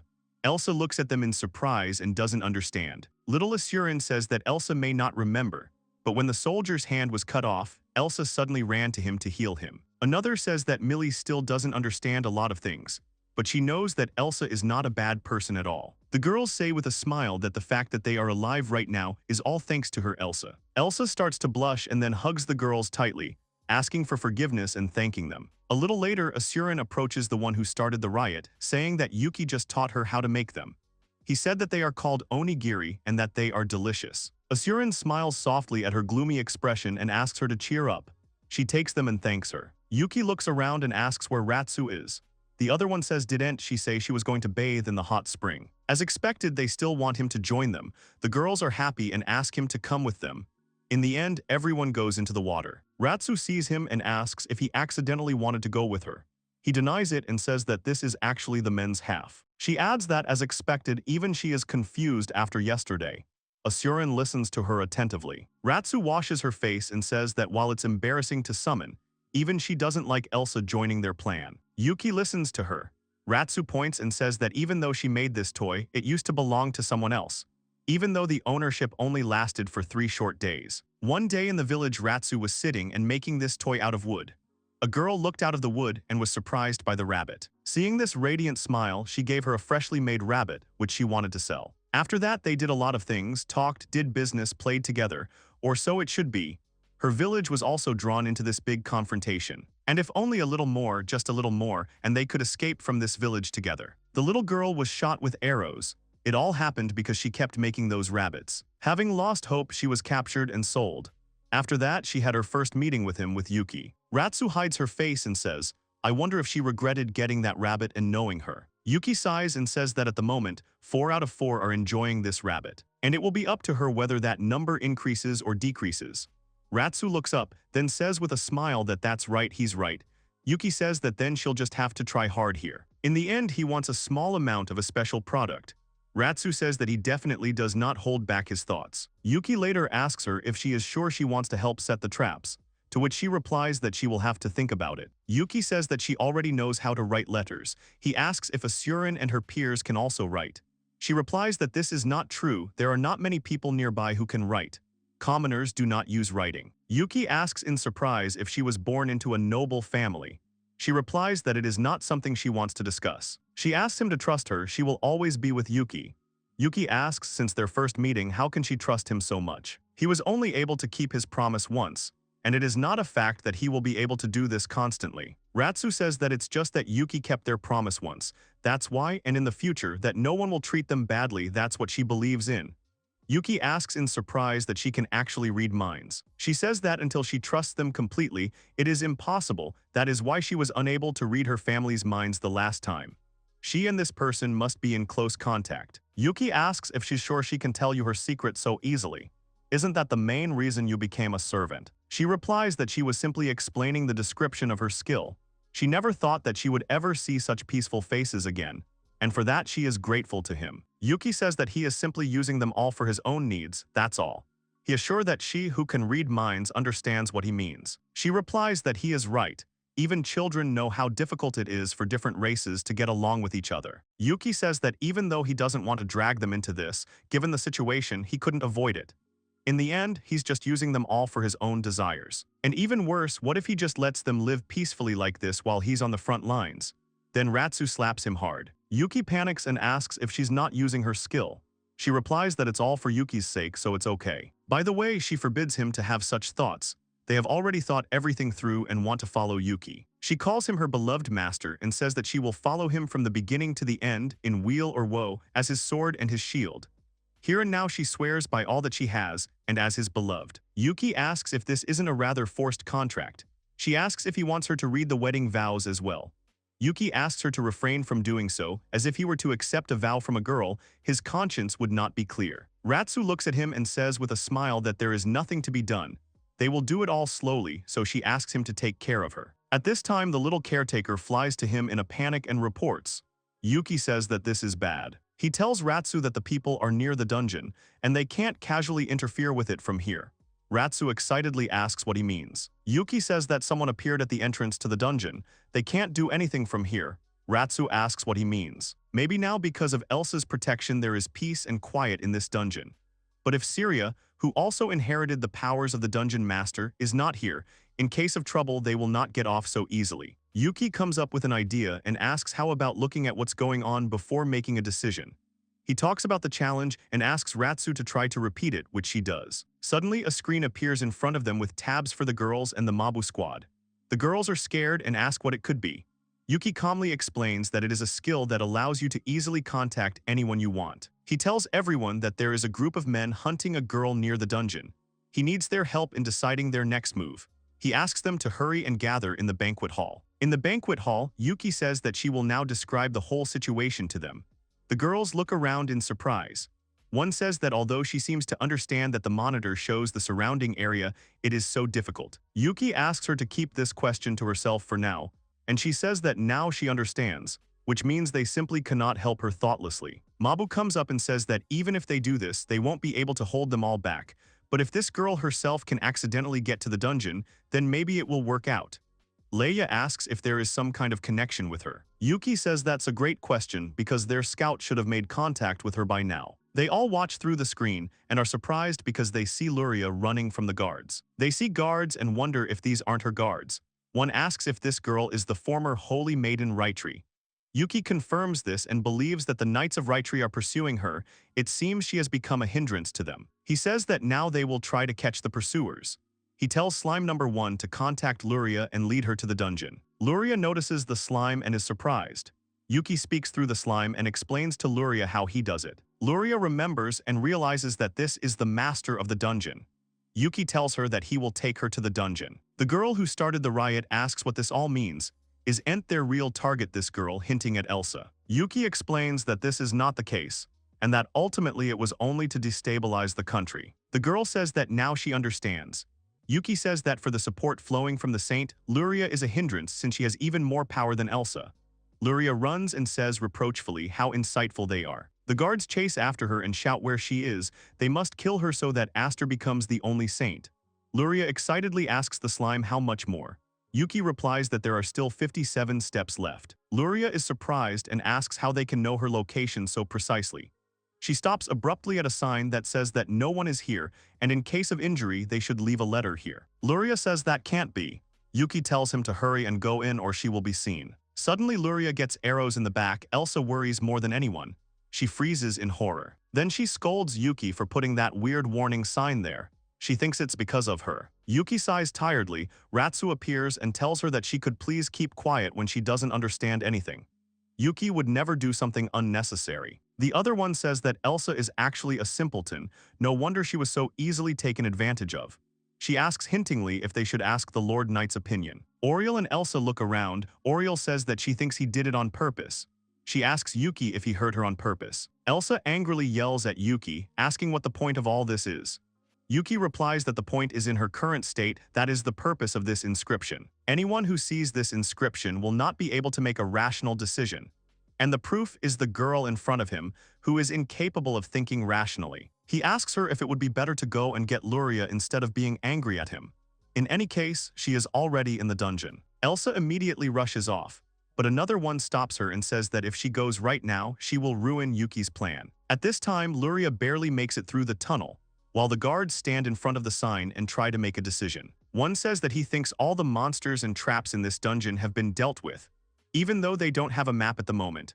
The other says that he thinks they'll deal with the girl before she gets too deep into the dungeon. Elsa shouts that as expected, she should go straight. Ratsu calls her stupid and says that it is because Luria was injured that they can predict their next moves. They see through the screen how one knight commands and says to leave 2 at the entrance, and the rest will find and sew up this girl. Everyone obeys. The girl says that in accordance with her brother's plan, he intentionally allowed Luria to be injured, which caused most of the soldiers to enter the dungeon to capture her. He was able to predict their behavior by deliberately placing that warning sign. Yuki says that by following Elsa's plan, they won't be able to get any information. It's selfish to say that information is useless without knowing anything. Even if something seems useless, it can be useful if used. Elsa begins to resist and say something, but Yuki sternly says that he, in fact, also does not want Luria to die. He adds that if it comes to the point where she might die, he will save her. Elsa starts to get angry. Ratsu also starts to get angry and shouts that she is a stupid saint, could she just shut up for a second? Elsa is yelled at, why doesn't she try to put herself in Yuki's place instead of being stupid and attacking him? Ratsu says that all she can say is that Yuki never intended for her to die from the start. If he had decided that the arrows of those knights could have killed her, he would have definitely done something. There is silence. Here Oriel stands up for Elsa. He says that although she understands why everyone is angry, Luria is like an older sister to Elsa. This time, she begs the girls to forgive them and bows to them. Here the one who started the riot, after a long silence, says that even in this situation it can be said that all this began because she accepted the title of saint. Suddenly the door opens, Luria looks out of the door and plaintively calls Elsa, saying that it is not her fault. In an instant she falls sharply and loses consciousness. Yuki scolds Elsa and says that if she is not going to do anything, then she should leave. Elsa uses her power, pulls the arrows out of her body and screams that he definitely doesn't need to tell her what to do. She uses the highest healing, after which Luria slowly begins to wake up. She grabs Elsa's hands and thanks her. She says that she did nothing wrong because without a doubt she saved her life. Yuki raises her hand and apologizes for interrupting their sweet conversation because she was being followed. What is she going to do? Luria asks in horror if they are still following her. He tells that all the pursuers inside the dungeon fell into the wolf pit and a couple at the entrance were carried out by slugs. The number of remaining pursuers is 0. Mabu's squad feels nostalgic. Luria thinks excitedly about these 8 people. Yuki asks her with a grin if there is really a problem. Luria bows and says that for saving her she wants to express her sincere gratitude to him. A little later at the table, Yuki talks about the attitude towards Luria. Before making a decision, he wants to hear their opinions. One asks what about brother, what does he want to do? Yuki answers that this time he wants everyone to participate in the discussion, that's why he wants to hear their opinions first. But if they do that, they might make a decision that Yuki won't like. Yuki awkwardly asks if they really think that all his decisions are always right. Here the girls say that it turned out to be true. Yuki does not ask not to misunderstand them, after all, he is only a human, he can also make mistakes. So he wants them to help him. The girls look at him in surprise. He says that if he is found to be wrong, he asks to stop him by any means necessary. Everyone looks at him sadly. Here Luria asks for forgiveness in advance for rudeness. She must say that his attitude is not suitable for the rulers. She says that she should remind him, as the master of the dungeon, that it can be considered a kingdom of sorts. Yuki sternly calls her by name and says that there is no need for a ruler here. He says that what this country needs right now is a representative. Luria does not understand and screams how this is possible. She believes that a king is a symbol that every country needs. Yuki responds by saying that she is really talking about a symbol, like her title as a saint, because of which people fight each other. Luria falls silent and begins to doubt. They ask her she has realized everything, what they need is not the title of saint which they all cherish. Luria just says that like the king, so is the symbol of the country, that's how it should be. Yuki says that then he wants to ask how their country was formed. As for Rhyteria, legends say that the first saint granted salvation to the poor people living there, who later created a state. As for Rosher, it is believed that an adventurer arrived in the lands devastated by the evil tyrant, defeated him and founded the country. Yuki says with a grin that they said so themselves. He says that both of their founders were also people, and they were by no means nobility or royal blood. And then why did their founders decide to save people at that moment? He says that they communicated, observed, understood. That's why he bows his head to these girls. It's because they know more about this world than I do. He decided that they deserve to be the representatives of the dungeon. Luria says that by her logic, everyone involved in this should at least be educated. She should say that building a country with his way of thinking is simply pathetic, in her opinion. Yuki silently asks for forgiveness, that he is pathetic, but who would come to a country without hope and dreams? He says that although he cannot say for sure that the country he is trying to build will not have any difficulties, he is confident that it will be a wonderful country. Yuki asks with a smile, or is she saying that she would like him to be the only absolute ruler here? The girl nervously clarifies, he said that he was going to involve all of them. Yuki replies that this is true. He says that from now on he will leave all control of the dungeon to them. Everyone looks at him in shock. Luria addresses him respectfully and apologizes for his haste after saving her, but she asks if she can express her opinion regarding his opinion.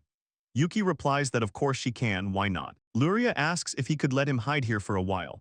One of the girls asks reproachfully what she is even trying to ask for. She says that nothing good will come from them accepting her. She asks her to go and die somewhere. Elsa looks at her in shock, and then suddenly stands up saying what rude words these are. Luria stops her and asks her to look at it more carefully. The reason that he and Soraria did not want to show her. They ask her, now she understands.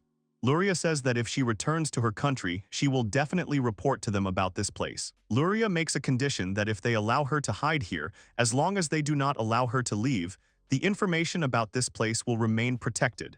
She can even share information about the Holy Kingdom. Elsa desperately says that she can't do this. Information about this dungeon cannot be revealed. Luria says that as long as there is a chance to return, people will use any means to survive. Then the rabbit girl asks her if she knows that they could kill her right here and now. She is sure that killing her will give them a lot of dungeon points. Elsa stands up and shouts that they can't do this. She is sure that her father will continue to help them if they help her. She asks them to remember her words.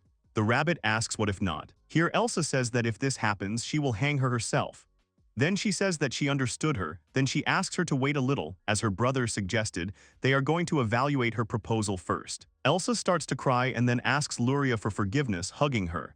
She says that what she just did can save her life again. Then they discuss everything. In the end they say that everything is great. They accept her proposal. The girls want Luria to have sexual intercourse with Yuki tonight. And in addition they ask her to conceive a child. The girls explain that Luria needs to have a love relationship with Yuki to ensure the birth of his children. This will be their condition for hiding Luria here. Elsa starts to get indignant. Who in their right mind would suggest such a thing? At this time, Luria calmly nods her head and says that she understands. She says that she will gladly offer her body to serve him. Yuki himself did not expect such a turn of events and chokes on water. Luria says in all seriousness that they can cut off her head if she cannot conceive a child by the next month. Yuki himself is in shock and asks to wait a minute. Duria bows and tells Yuki that this will be her first time, so she asks him to be gentle with her. Yuki starts getting angry and screaming. Did they really think he would agree? He says he has the right to decide with whom and when he wants to do it. The girls ask if he means he won't do it unless they force him to. They think that's a problem now. Labri says that if that's the case, then they will help him, whether it's mentally or physically. Yuki is indignant, so that's what their true goal is. At night, the girls do what they promised. One says that if Yuki makes so much noise, he might wake up the children. The other tells him to hurry up and give up. Then Luria comes in with Elsa and says that she came as promised. Yuki happily says that this is a great time, let them help him. The girls look at her and say that it is clear she really came. Luria says with a smile that she came here to fulfill the promise, as she was told, so she thinks that she will not be able to help him. Labri squeezes her hand and says that she is good, she believes in her. She is sure that they will get along well. Luria thinks so too. Yuki asks fearfully, they are exchanging something. She answers that it is just a passionate female connection. They turn to Luria and ask if she has something she wanted to tell her, so why don't they talk about it now? Luria talks about Yuki's previously proposed plan. She asks if she is right in thinking that it was democracy. Yuki asks if she knows about it. Rydia once used something similar. After the death of the leaders, the population suddenly rose in rebellion, which was soon suppressed. Yuki awaits an answer from Luria. She asks to be allowed to express her opinion honestly. She does not think that democracy is suitable for any village or city. Yuki sighs and says that she is right. Under normal conditions, the idea will of course fail. But he wants this village to develop along this path. Luria asks if he can even if he knows it will end in failure. Yuki says that this time the conditions are different. Yuki understands that, frankly speaking, the people living here hate the current system, so it would be best to choose a different way of governing. Yuki says that he also feels that Luria doesn't understand something about democracy. He chooses democracy because even after his death they can be self-sufficient. Elsa turns to Yuki and asks if he has succeeded in applying this democracy. He replies that he has not, he has failed, and it is believed that he has done it 9 times. The girls don't understand, then why does he continue this business? Yuki says that there are 2 of them. If they are told that something is impossible, will they really give up? He says that even their ancestors did not give up and continued to fight until they created their kingdoms. Luria sighs and says that it seems she still has a lot to learn. She says that from now on she will give her all to help Yuki. Elsa gasps and asks not to forget about her either, which makes Yuki smile. He gets up and says that now he will go back to sleep. However, the girls then say that they are not finished with the preparations yet. Yuki gets scared and asks what they mean by not finished. Yuki begins to make excuses that there is a title in his homeland that he would like to obtain. To achieve this, he must remain untouched until he is 30. The girls ask him to stop resisting and making excuses. Labrys turns around and asks Luria to help them. The girls end up dragging poor Yuki onto the bed. The next day, Yuki says at a meeting that this time he wants them to discuss what to do with ruling the dungeon as a whole. Although they should all do it together, he will be in charge until they get used to it. To begin with, he suggests dividing into teams. He asks them to speak up if they have any ideas about what will be needed to improve the village and the city that they are going to build. Team Labrys promotes having a large area to play in, as well as a large field so she can grow lots of delicious food. Another says she wants a forge so she can create lots of things. Labrys sternly asks them not to forget about living space. Yuki writes on the board and says that this is great, then he asks if this is all they want. He says that if they don't express their opinions right now, sooner or later they will forget. Since people will live here, it will be difficult to build anything later. One thoughtfully says, so that's what he meant by exchanging opinions and stuff. The square is a good idea. It can be used as a gathering place, and as a main road, the population will need to work either on the farm or in the forge. Yuki is asked if he can't do all this with the help of dungeon points. He replies that he can for starters, but if this continues, the village and the town won't last when he's gone. One says that if brother can do everything with experience points, they can definitely live a luxurious life and do nothing. Doesn't that sound like a real paradise? Yuki says that if he dies, this whole paradise will disappear too. She realizes this and understands. The Torii team believes that everyone in town and country will be happy to have an open-air spring. If they make it in the recreation area, they will definitely be able to get not only dungeon points, but also money from the neighboring state. One would like the drink to be sold too. Another one says she would like to have a training ground. Another one says she would like to live in a place surrounded by nature. The city is full of dirt and filth, it suffocates her. She explains that this is all because elves and beastmen are used to living surrounded by Mother Nature. Yuki thoughtfully answers her that he understands her. Eliza's team comes out and says that first they have to start dividing up the land. Everyone looks at her in surprise. First, in this dungeon they must understand how much space they will need to be enough for both the village and the city that they are going to build. Also, they have to determine how many immigrants will come from Rashuru. Yuki says that's true. The number of people is also significant. One thinks that they should treat servants as servants. They will hire them, fixing their wages. In this way, they will induce them to manage their own money for the purpose of buying their own freedom. And you must not forget to create a shop with the help of dungeon points, where you can buy whatever you want. And to manage it, you need to put several slaves. With his help, wages will be provided for the servants, however. He still believes that they will need funding from Rasher. Another one speaks about herself. She thinks that the conference room is important. In addition about the management of the dungeon, she would like them to disclose the result of their discussion to the public. The girls ask with confusion how this was revealed. If, for example, the core disappears, causing all activity in the dungeon to stop and the public not knowing the reason, then someone will appear who will take advantage of this situation. Yuki says that he doesn't think the core will disappear if they don't reveal its existence. And they lied. All activity in the dungeon will immediately stop if the core disappears. She asks him how about stopping the open-air hot spring for a while to assess the inconvenience. Yuki says that she seems to be very persistent about the core. Another asks why not give everyone a random chance to use it then.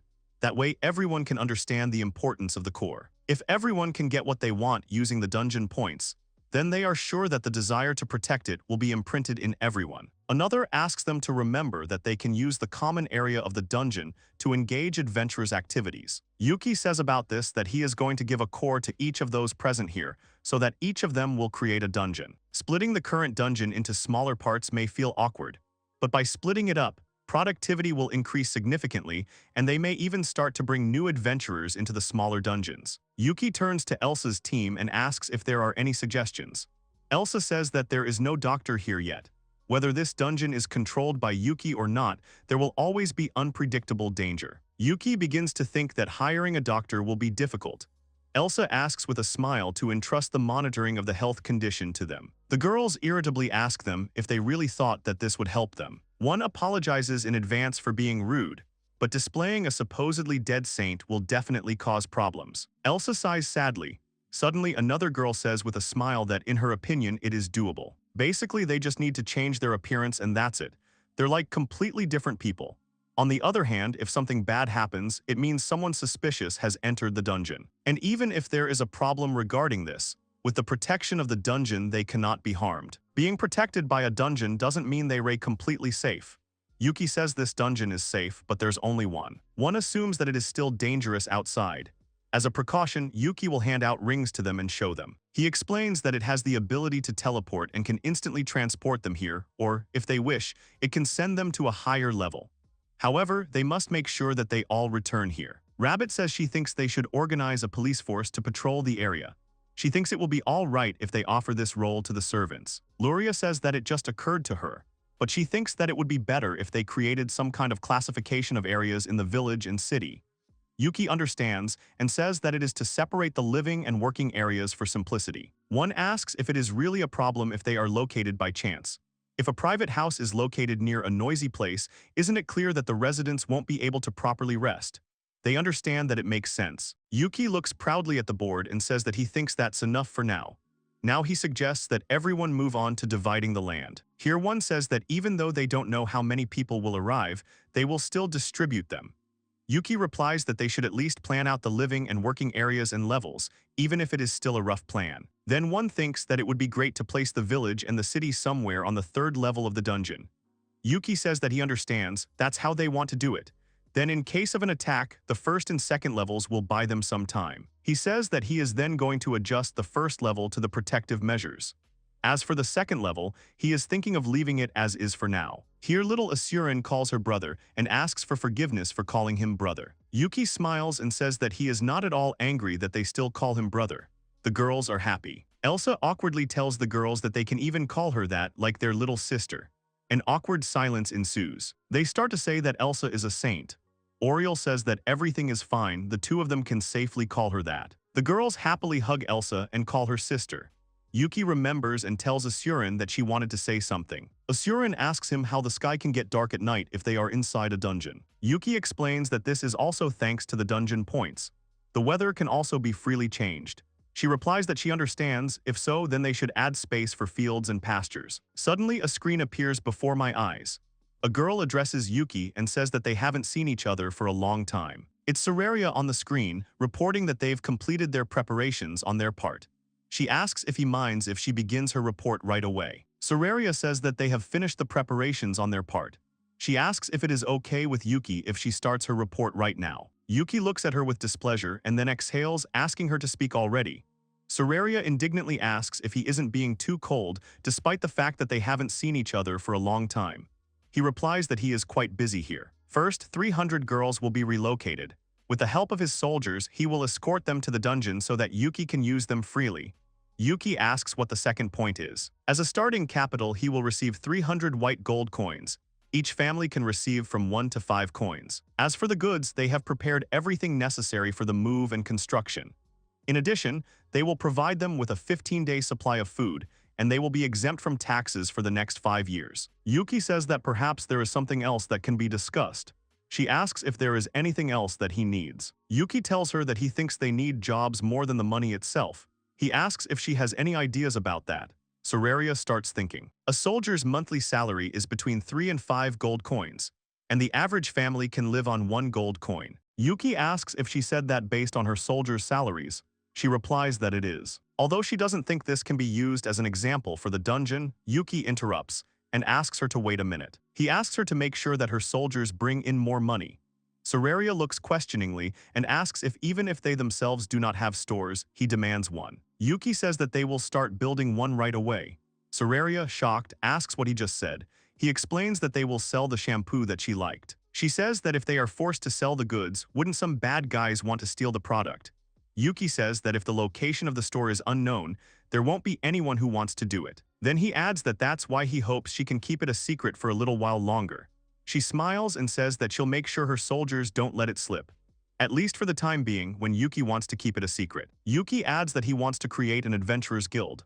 Soraria asks him if he really wants to die. He replies that this is not the case. Soraria said that the dungeon will be open to the public. It will be better if there is a place designated for gathering of people interested in the dungeon. Soraria says that it seems interesting. Then it would be natural for the villagers to help out as guild staff. Yuki says with a smile that it is good and that he will then wait for her arrival. Labrys approaches him and asks Yuki if they can finally put their plan into action now. Soraria looks at her carefully. She asks with interest what kind of child it is. Yuki replies that it is one of the girls bought by Mob and the other girls. Then he suddenly remembers and shouts to Soraria, could she please bring more servants' children? She is in complete shock from this. Soraria asks with disapproval if he is really into such things. Yuki replies that it is not so, but this girl Labrys is an exception. She asks why children, since it will be difficult to get to him with them. He means that for children who do not have their own home, this place is best suited. Soraria nods and says that she understands. After all, this is a safe place to raise them. Yuki remembers again and says that if possible, he wants women. That way, there won't be any discrimination, considering that the administration is now more oriented towards women. Soraria asks if this child is one of them. Here the girl introduces herself that her name is Labrys and that she is Yuki's legal wife. She adds that she is pleased to meet her. She also tells her not to even think about laying her hands on Yuki. Soraria is scared by such a statement. Then Ratsu sticks to him and says that she is his second wife. Soraria says that it seems that while she is here busy with all this fuss, he is there having fun. Yuki tries to get out of the girl's hands. Here Labrys states that firstly it was she who selfishly dragged Yuki into all this trouble. She calls Soraria flat. Soraria sadly says that for a long time she was always told that she had a pair of beautiful forms, like ripe peaches. Labrys asks who says that, does she have a partner to show them to? She starts awkwardly fiddling with her fingers, and then says that she still hasn't found a man stronger than her. Labrys looks at her sadly, and then says that if she promises to cherish him, then she doesn't mind sharing Yuki with her. Soraria is happy, and Yuki is indignant that he is not some kind of bargaining chip. Soraria says that she means that Yuki won't even flinch if she hits him with all her might.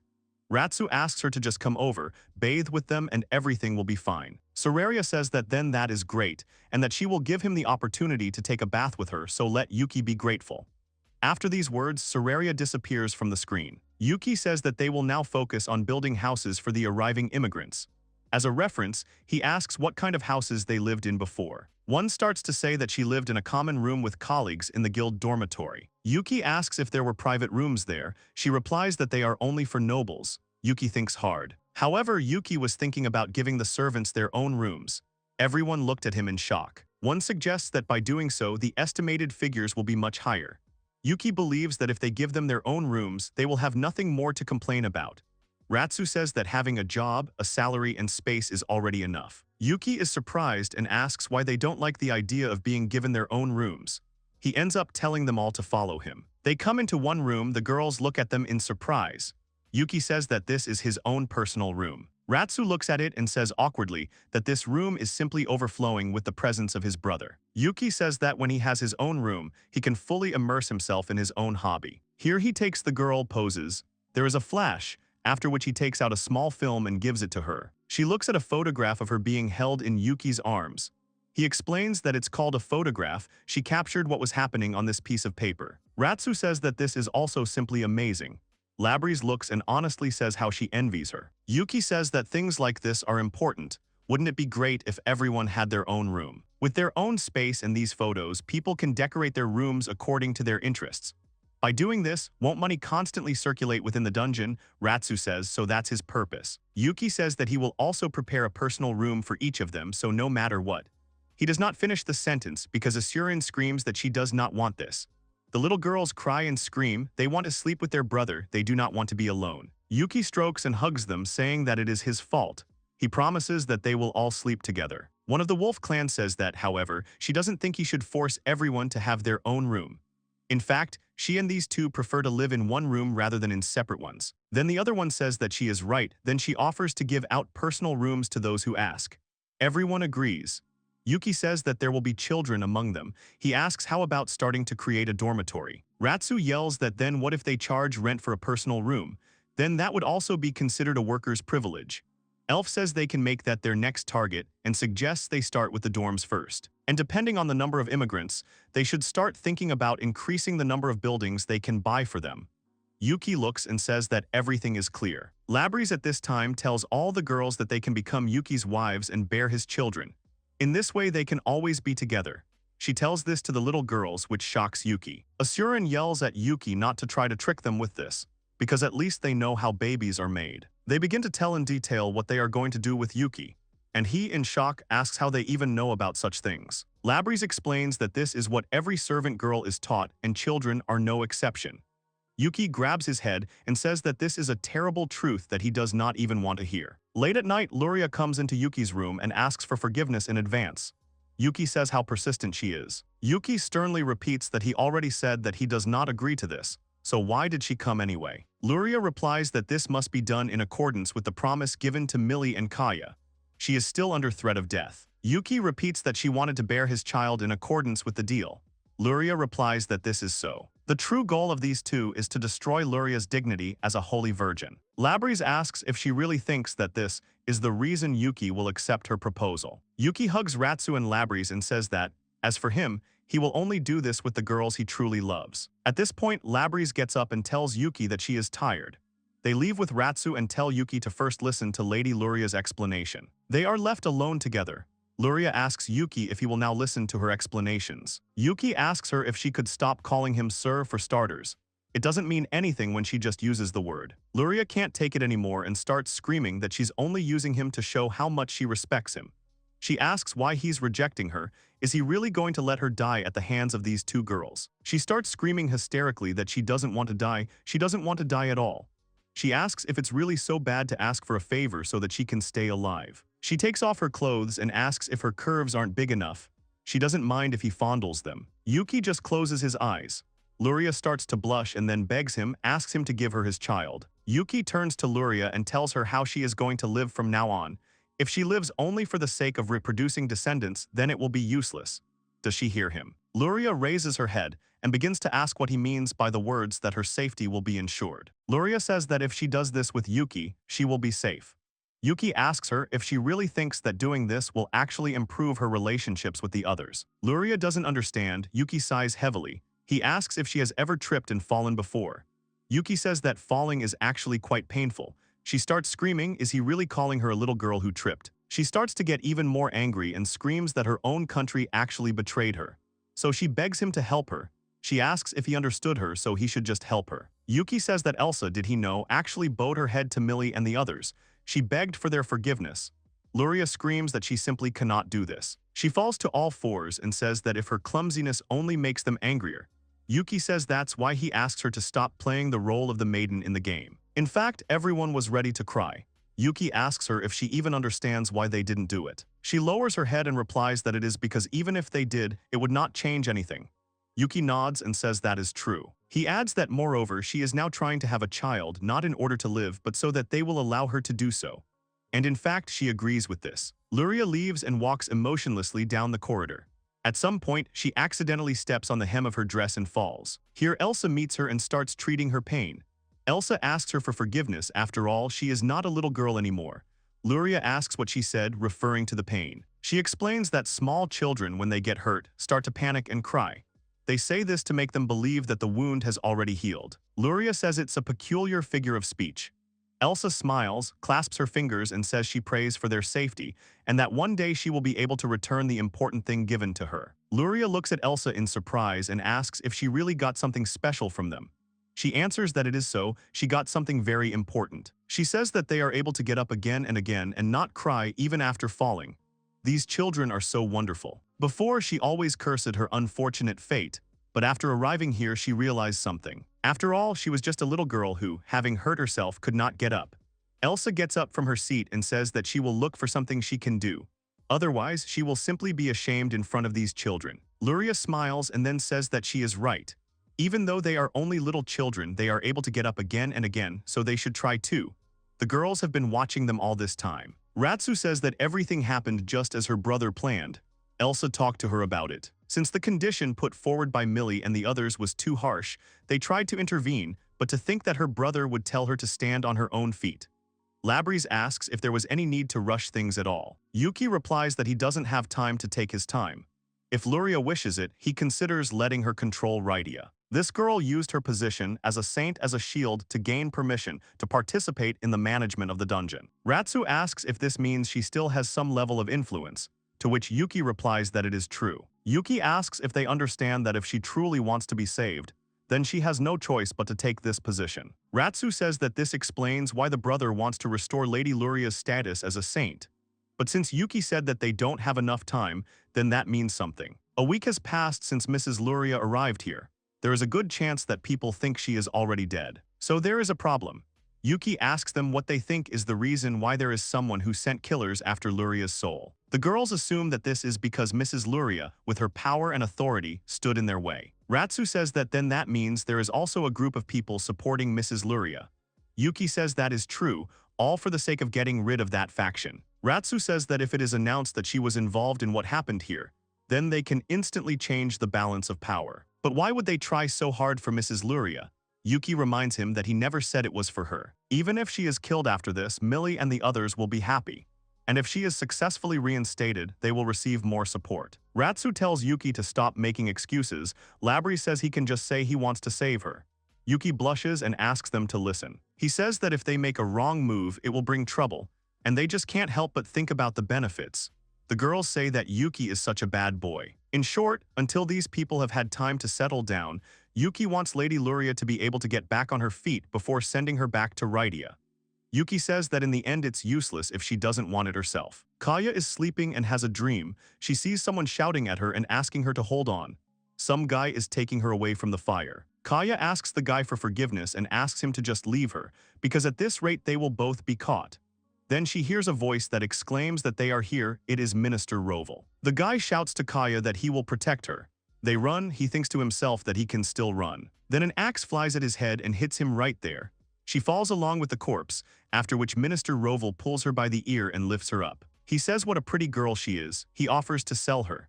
The knights ask what they will do with the guy. He gives the order to simply get rid of him. Kaya does not let go until the very end and screams. The next second she wakes up in a sweat. She looks around and sees the girls sleeping soundly. A little later she lies in the hot springs and thinks what a luxury it is. She hates it, but for the sake of protecting this happy place, she cannot become the cause of conflict. Then Luria comes to her and remembers her name with embarrassment. Kaya looks at her with disapproval at first and then turns away. Luria asks her for forgiveness and says that she will leave, but then Kaya tells her calmly that she does not mind. As a result, the two of them are sitting in the springs. Luria occasionally glances at Kaya, then she asks why. Luria looks at Kaya in bewilderment. Kaya asks why they decided to go swimming in the middle of the night. Luria begins to awkwardly choose her words. She replies that she was just wondering what to do now. She ends up asking Kaya directly if she hates her. After a long silence, Kaya answers that it is. She hates so much that she is ready to kill right here and now. Then she adds after Luria's fright that it would be wonderful if one day she could forgive. Kaya says that the person important to her will not become happy even if she kills Luria. She starts shaking and crying. She hides her eyes and says that she wants to live a life that would make him smile. Luria comes up to her excitedly and asks if she is okay. But then Kaya suddenly hugs her and says thank you. Thanks to her, she remembered, she thought she had lost everything, but it was not so. She cries and says with a smile that her heart undoubtedly still holds memories of them. Even if her revenge is accomplished, it will not make anyone in the village happy. She turns to Luria and says that there must be something left in her too. If she can see this, she thinks, it will solve all her problems. Luria begins to think about what is left in her. A little later, Luria stands in front of everyone, asks to listen and says that she wants to say something. Everyone listens attentively. Luria says that she is going to return to the holy kingdom of Ratia. She knows that this is quite rude to everyone who has sheltered her, but she has realized something. She says that she is still one of the citizens of Rydia and still a saint. Even if it costs her life, she must strengthen her country. She bows and asks them to let her leave this place. Millie looks at her disapprovingly and Kaya worriedly. Asurin holds Yuki's hand and asks if Lady Luria has a home to return to. She says that it looks like it would be better for her to go home. Yuki smiles and says that it is. Yuki turns to the girls and asks what they think. Ratsu says that if she wants it, then she has no reason to stop her. Millie says how nice it is to get rid of the burden. Elsa wants to object, but Oriel stops her and shakes her head. Luria tells her that they can wake her up, but she must do it. Asurin starts crying and screaming that she can't die. They have to help her. Yuki says she's right. Yuki says that if she promises that after her rights are restored, she will support them and forbid people from attacking this dungeon, then he does not mind helping her. Luria sadly replies that of course he can, but given the current situation, it won't be so easy to do so. Yuki says that if she dies, all her plans will go to waste, so she can take a few bodyguards and a trump card with her. They have Mob and his squad as bodyguards who also collect information. He happily says to just leave it to them. Now Yuki wants to move on to the trump card and asks to let them introduce someone. Then someone comes in, the girls look on in shock. Then a blonde guy comes in, greets everyone and says that he is pleased to meet them. Asurin also looks and calls him brother. The guy says hello and says with a smile that it's nice to meet them. Asurin comes up to him and calls him brother. The guy awkwardly says that he was immediately exposed while stroking Asurin's head. The girls don't understand anything. Luria asks sternly what it all means. Elsa guesses something and calls him doppelganger. He answers with a smile that that's how it is. Elsa turns to Mob and asks, she and the guys know a lot about monsters. They stand there very awkwardly. Doppelganger is a monster that can take on the appearance of other people. In addition, it can copy combat skills and goals to a certain extent, but it cannot do this with memories, or something like that. Doppelganger says that based on his research, once he reaches a certain level, he can do it with memories too. But if that happens, he will even forget that he is actually a monster, so they don't copy them on purpose. He takes Mabu as an example and asks him what he would think if a higher level copy of himself appeared. Mabu replies that it would be very convenient. On the other hand, what if she were weaker than Mabu? He replies that if she were a nuisance, he would get rid of her. Mabu says in surprise that's how it works. Clone Yuki says that's how it is, the fake would have to replace the real one. That's why they don't do full copying. There is another feature. By moving his consciousness into the body of the doppelganger, he is able to control it. However, after doing this, he is unable to control his own body. They ask, so the copy of Elsa worked the same way, but his appearance is different from the real Yuki. Since he is able to copy anything, he can also freely change his appearance at will. Luria asks if this is really the trump card he was talking about. He replies that it is not. He says that this is just one of the aces up his sleeve, because he will be fine even if this body dies, and they will not be able to detect their connection to the dungeon. Mob and the others will work on collecting information, and he will guard Luria. The girls look on in surprise. Luria says that if any of the Raitri finds out that she is being guarded by a monster. She doesn't finish the sentence. Yuki asks her to try monster detection magic on him in that case. She obeys and calls for a shower of light. This does not affect Yuki in any way. He examines himself and says that there are no problems. He asks proudly, he wonders if it is because of the difference in their levels. Luria asks what kind of level he has then. She screams that she is the 3rd Archbishop of Rydia, level 44. Yuki reveals that she is level 238 and asks for forgiveness. They squeal that he is like a legendary hero, as expected from the master. He is asked how he reached such a level. He answers that it is all by conquering his own dungeon in his free time. He didn't think he could raise his level so easily. Luria speaks desperately, and is her life worth anything at all? The girls tell Yuki to take care of himself on the journey. Ratsu asks him to use this chance to explore the entire continent. She is sure it will be useful. Yuki replies that it will certainly be so. Elsa turns to Luria and says that she believes that they will meet again. Luria holds her hands very warmly in front of her. Asurin asks Moba to definitely return home. He replies that of course he will. She will even take some souvenirs. Leia says that now they have a home to return to. They all say together that they are going on their way then. Everyone shouts and asks them to take care of themselves. On the way, one of Mabu's squad says that first of all they need to get some horses, otherwise the journey will take about a month. Yuki answers him that there is no need to worry, he has something in his storage for such a case. They ask him if he is really capable of storing living beings there. Yuki replies that it is not alive at all. He pulls out a huge machine from his storage. Leia says that it is a cart or something like that. Yuki replies that it is. He asks the guys to try to attack her. They don't understand and say that she will break. In the end they try. Mabu speaks and admits that it is unbreakable. They couldn't even leave a scratch. Yuki says that there seems to be no problem with durability. Leia asks what kind of chairs these are. They are too comfortable. Mabu asks if this piece of iron is even capable of moving. Yuki suggests that they see for themselves. Then the car suddenly starts moving and flies forward. One says that it is so fast, now the journey will not take even a week.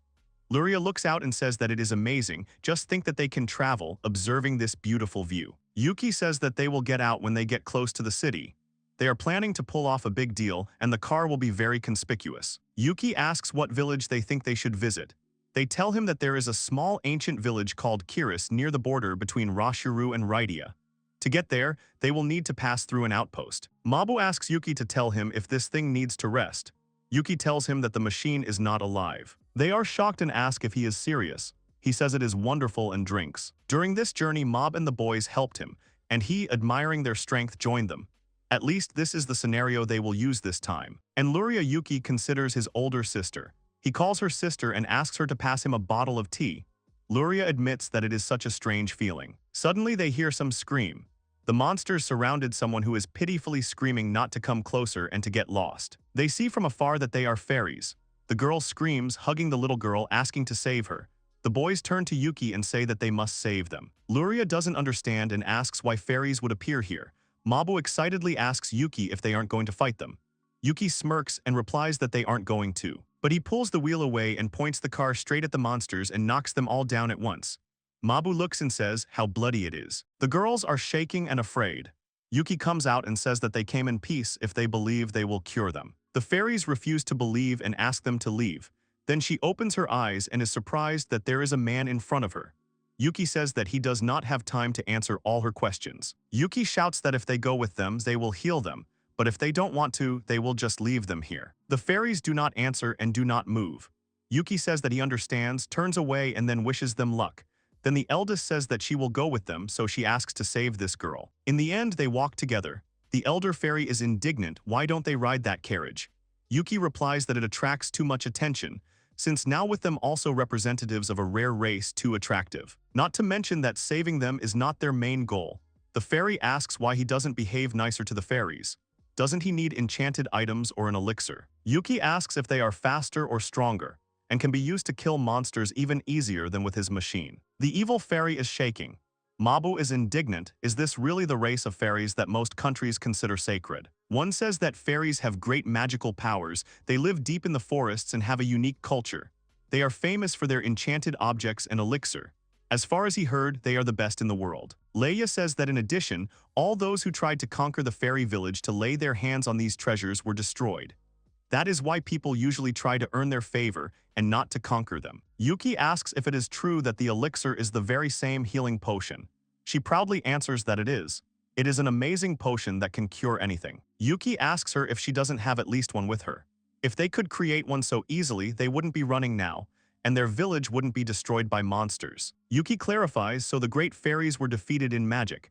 She shouts that magic does not work on these monsters. Mabu asks if such monsters exist, although one is sure that it was impossible for magic not to work on them at all. If they are the servants of the demon lord, then it is possible. The fairy asks again, why doesn't he use that carriage and flatten those monsters? Yuki says that her village is located deep in the forest. How is she going to deliver such a large thing there? If she needs help, then let her go and ask the guild for it. The fairy shouts that there aren't many people stronger than him. Just for the record, she knows he has absurdly huge magical power. Yuki tells her that they are in a hurry. The fairy asks what is the reason for such a hurry. Yuki only replies that he can't say that, which infuriates the fairy. Yuki asks her if she wants a banana, and she screams that she is not his monkey. Yuki asks Luria what they should do, but she didn't expect such a question. He says that this is his sister's journey. He may be a field commander here, but Luria makes the decisions. Here the fairy begins to beg Luria, asking her to save her village. Luria turns to her. The fairy's name is Corval. She says that they are in a big hurry now. They don't have time to save her village. Corval asks about the reason. She can't tell her. She guesses about it. Luria shakes her head and says that it's not something she can tell so easily. Here Corval falls to the ground, begins to sob and says with a tremor that she cannot save anyone. Here Yuki asks Luria if she can listen to him. Many countries consider these fairies sacred. If they can get their support, wouldn't that be a good trump card? He thinks that would make his little sister untouchable in many ways, and they have time to deviate a little from the route.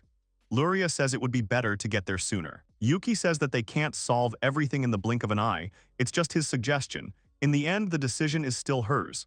Luria replies that she understands. She says that if they help her, they will take all the items even if her village is burned to the ground. Moreover, she will go on a journey with them and help them achieve their goal. She asks the fairy what her answer is. Corval continues to cry. Evil Luria tells her to stop crying and give her an answer. They are in a hurry. The fairy quickly shakes her head. She says that she understands them. She stands up and says that she will go on a journey with Luria and the others, so she asks to save her village. Yuki says that in that case they will postpone their trip to Kiris. Mabu gets angry and asks if they really just walked all this time. The fairy smiles sweetly. In the village, they see some worms. One man sits behind bars and tells them not to overestimate themselves just because they were able to defeat him. He wants to say that among the 4 heavenly kings, he is the most. He doesn't finish because they shout at him to shut up, and this worm flies into his face. The man asks if they are sure he is here to share information with them. There is no future for weaklings like them. They throw a worm at him again and ask him to shut up again. Kiris hovers in the air scared. Yuki says that according to these guys, they were just hungry and went to a place with dense magical energy. Yuki asks what they should do with them. Luria clarifies that no one was hurt. She turns to the village elder. The elder replies that this is true, they didn't kill anyone, but the village no longer exists. Moreover, a new problem has appeared in the form of the 4 heavenly kings of the demon lord. They do not understand what he was doing here at all. Kiris asks, but this guy just happened to come here. The elder says that since they found him, they should do something with him. Yuki turns to the prisoner and asks what his future plans are. He replies that it is obvious. He is gathering information and taking items for the demon lord. He does not finish the sentence because another item flies into his face. Yuki watches and says that means she can bend even though he was the size of a basketball. The elder says that sooner or later people will find this place. Corval adds that perhaps they should move somewhere else. Some smoke appears, after which the man behind bars screams and then laughs out loud. He shouts to a certain demon woman Zogis that this is excellent. Zogis says that he will kill them, so why don't they prepare to die? She quickly approaches the fairies, Luria and Yuki, simultaneously saying that they should also rejoice. After all, there is no need to move anywhere. They can simply be burned to the ground by her flame, the strongest of the 4 heavenly kings. She also doesn't finish the sentence because she falls into the ground. Yuki comes up to the cage and asks if it's not easier for her this way. Next to him, that demon asks to remove this flame because then he will die. Zogis also asks to let her out but with a threat because they can't leave so easily. Yuki tiredly talks about how noisy they are. Yuki approaches Luria and asks if she has any suggestions. Does she think it would be a good idea to let the fairies live in the dungeon? The elder asks them not to decide this for them. Yuki says that, of course, they can easily leave later if they find a better place, but he wants them to help with the rebuilding of the city while they are with them. Luria shouts at him to wait a little. If they do that, they won't have time for anything. Yuki asks if one day won't be enough. Luria answers with a shout that with all this luggage they will need at least 2 days. Yuki asks how about this and then takes out a stone. Luria gets scared because she sees the core of the dungeon in front of her. Yuki asks if she knows what a gate is. Luria replies that it is a lost technique that links 2 chosen locations. They understand and ask if he means to say that it can be reproduced with the dungeon master's skill. Here a gate with a bright light appears in front of Yuki. The fairies are frightened. The elder bows his head and says that now it is clear, so it means that he is the master of the dungeon. Yuki turns to the elder and says that he is not like the other dungeon masters. He does not wish harm to anyone. He wants her to go through this teleportation gate to her base. He adds that her safety is guaranteed. The fairies just stand there with their mouths open. Yuki inhales and says that it looks like they won't just believe his words. The elder says that despite their enormous power, he still remains very attentive to them, which is why she trusts him. Yuki thanks her. Yuki turns to Luria and asks for forgiveness. However, he decided to shelter the fairies. Luria only sighs tiredly. Yuki tells Mabu's squad that he will make preparations on the other side. Once everything is finished, he asks them to destroy the gate on this side so that not a trace remains. Mabu replies that he can rely on them. He asks Yuki to tell him what they will do with them, referring to the demons behind bars. They stand and tremble. The fairy says that they shut up as soon as they heard that Yuki is the master of the dungeon. As Yuki says these words, he sharply tilts his head. The fairy gets scared and asks, but then Yuki answers that everything is fine, it's just that his brother returned to the dungeon. The fairy doesn't understand and asks what he means, and more importantly, what is this manner of speech? Yuki apologizes for his late introduction, but he is Yuki's younger brother.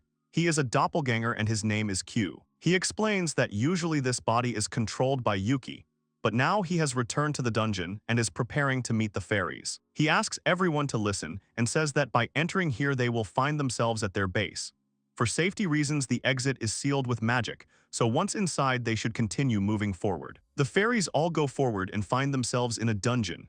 Ratsu hands out a piece of paper to everyone and asks them to write their names on it. By writing their name, they will receive an identification card.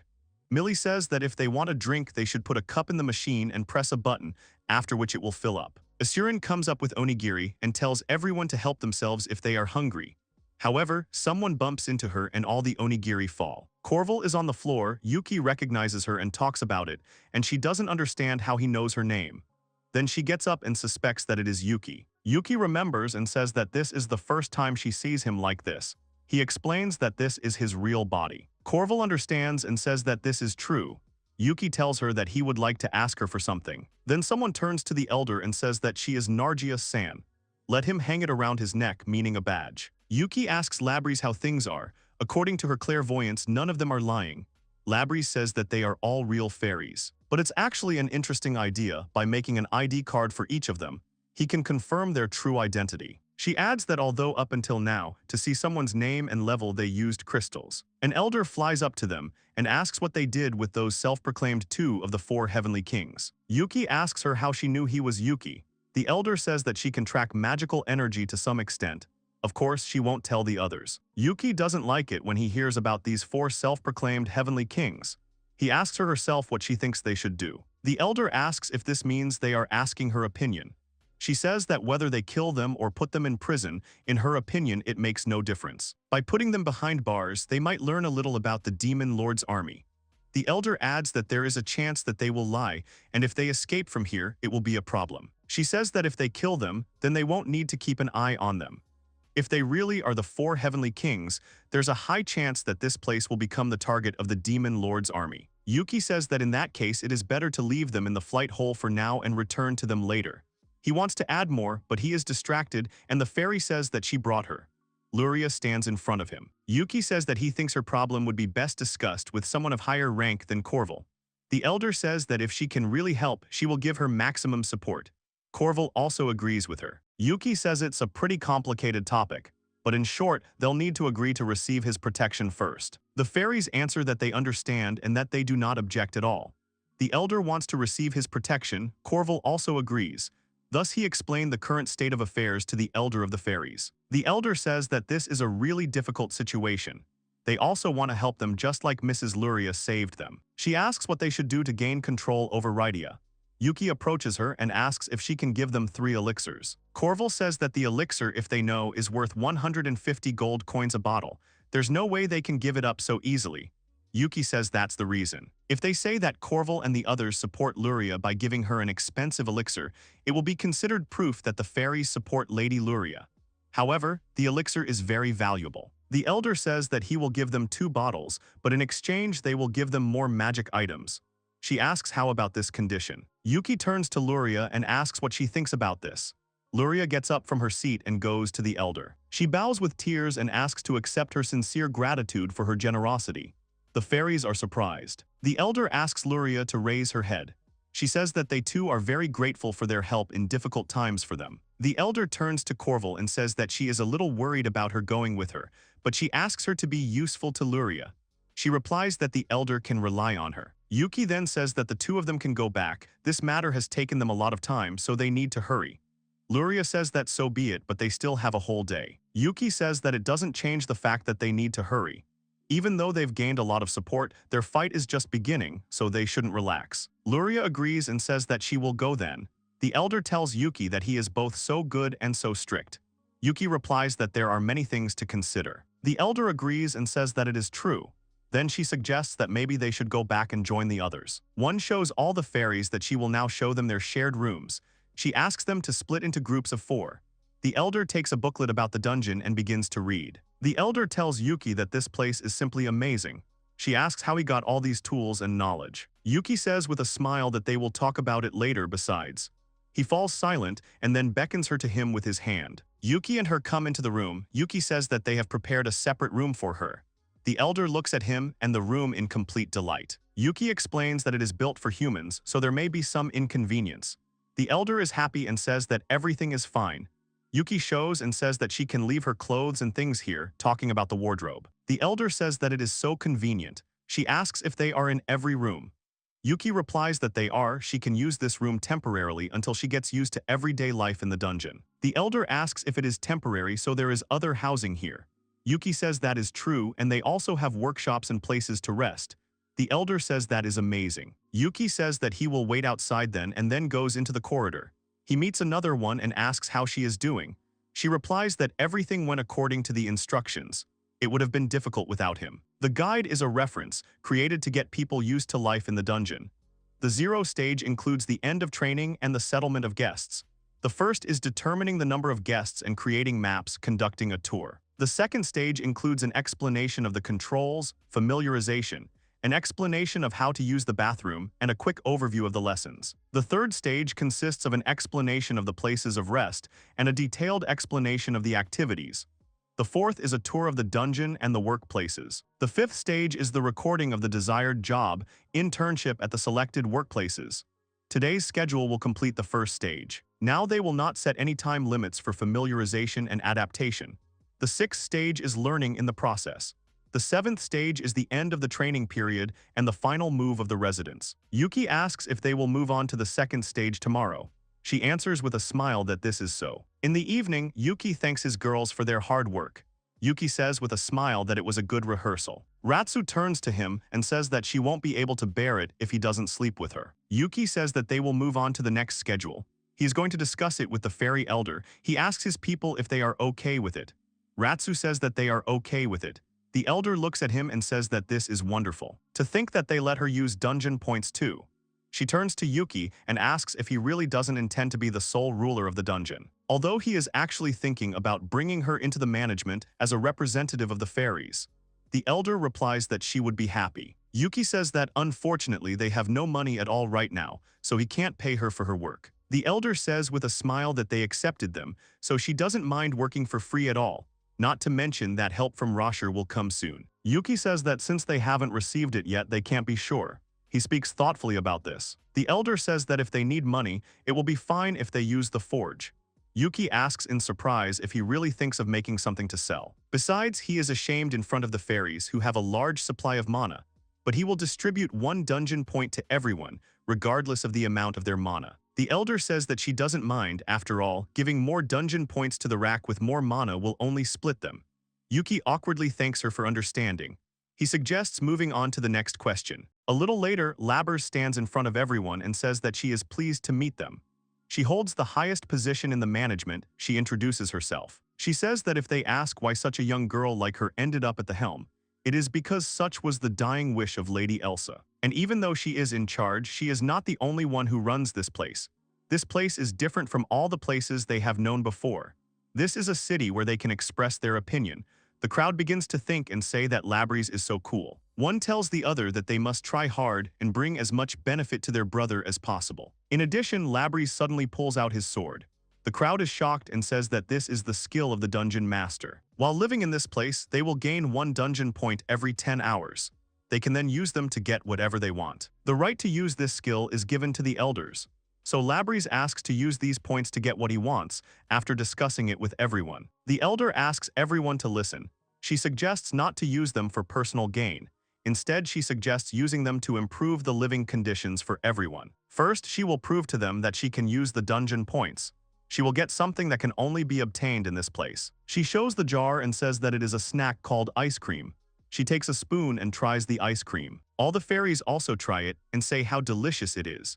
If all the living creatures here get 1 dungeon point for 10 hours, then with the help of dungeon points you can simply summon a large number of monsters to get even more points. This way she can get as much ice cream as she wants. All summoned monsters will be under the protection of the dungeon master, so they won't be able to use them to collect points. But these monsters will still obey her. The elder asks if she knows why. She thoughtfully asks why. Since she doesn't need to supply them with magic power, there's no need to feed them. But as a result, their mana won't be converted into dungeon points. She says in disappointment that she knew it wouldn't work. The elder asks if she knows that she can buy ice cream in the shops. They are surprised. The elder says that he will tell him later how to earn money to buy it. The crowd rejoices at this opportunity. Then she says they will continue by giving them a tour. She says the drinks in the lounge are free, but they will need to keep refilling. Also, they expect them to cook for themselves, so she asks them to get used to living on their own. One fairy asks, so that means they will eventually leave this place and not stay here together. They are told that depending on their income, they will be able to live in a separate room or even a house. They are happy. A private house sounds simply wonderful. They continue the tour, show the hot spring in use right away. A little later, the elf asks the elder how she likes the bath. The elder replies that it was wonderful. They must make sure that the girls responsible for cleaning will carry out their duties properly. One also says that there are baths in the rest areas too. And there are different types, like an open-air bath in which they can relax while looking at the beautiful scenery. Another bath for feet or even a waterfall shower. She adds that what's more, they can even enjoy drinks in the bathroom. The elder says, is it really even possible to do that? A little later, Ratsu sits next to Yuki and says how late they finished. She is hungry. Yuki says that issuing ID cards really requires a lot of work. Ratsu says that their work is now completely finished.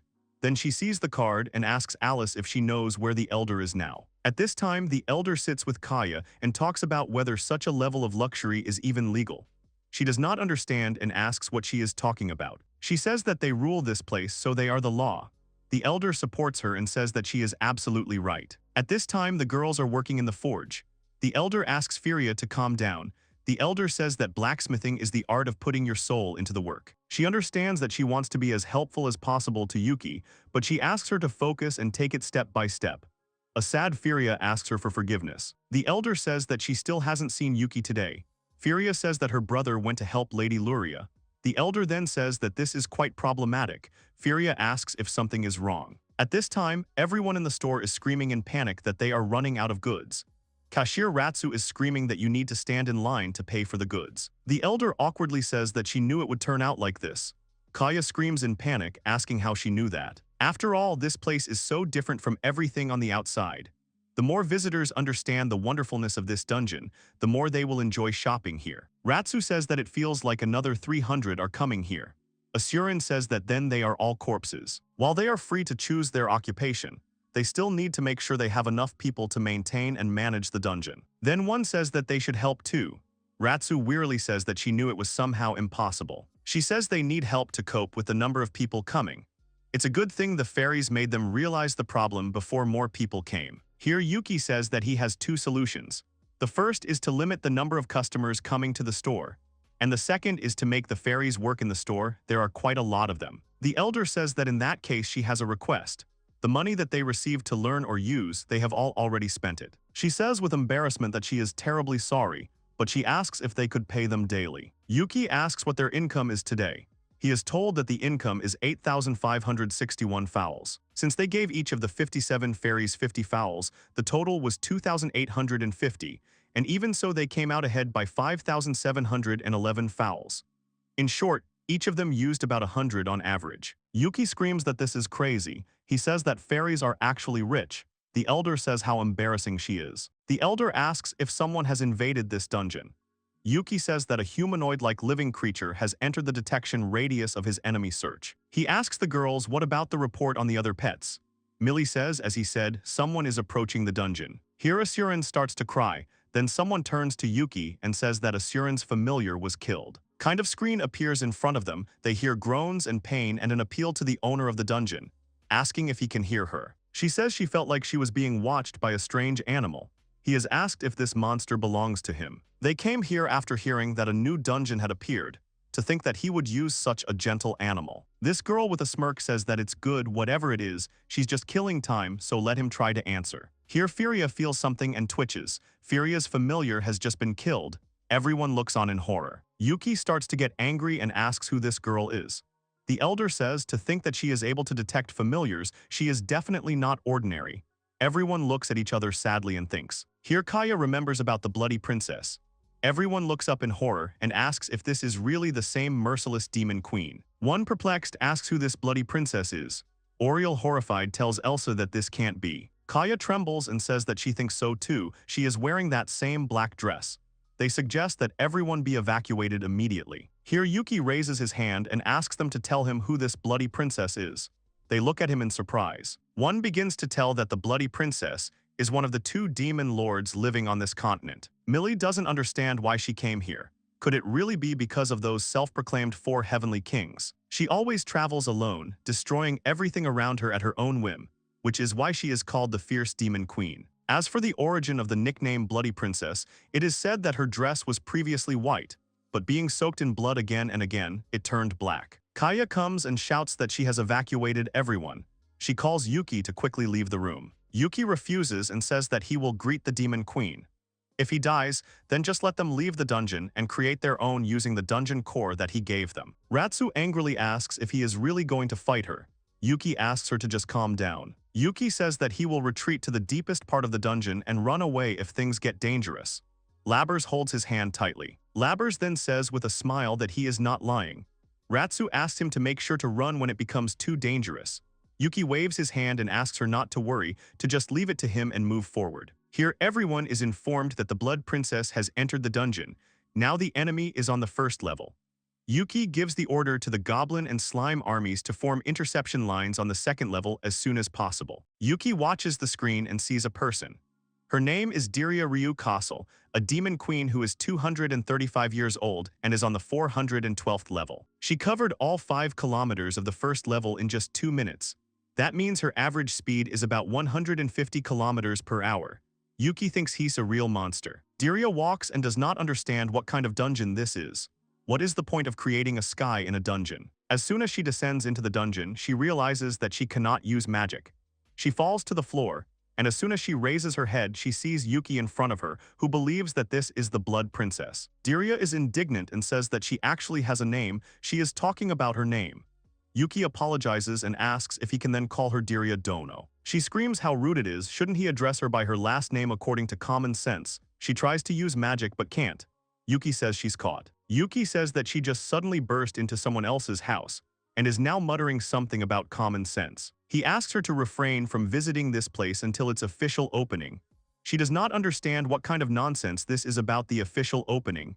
She calls him a trespasser. Yuki asks her if she doesn't know that this dungeon is officially recognized by the Royal Rosher.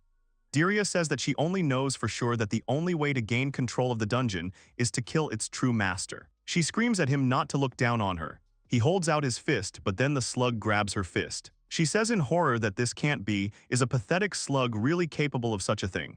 Yuki tells her not to be surprised by something like this. Yuki says that, by the way, he is interested in whether she can live without air. She starts screaming again, but suddenly there is silence. The slug grabbed her head. She understands that she will be freed if only she can destroy its core. Yuki says that in such a situation she tries to calmly look out for its cores.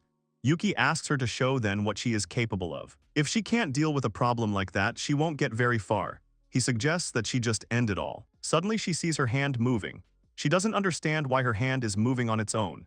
Yuki asks if she realizes that her escape plan has been exposed, if she even knows where she is now. Here she realizes that her entire body is inside the slug.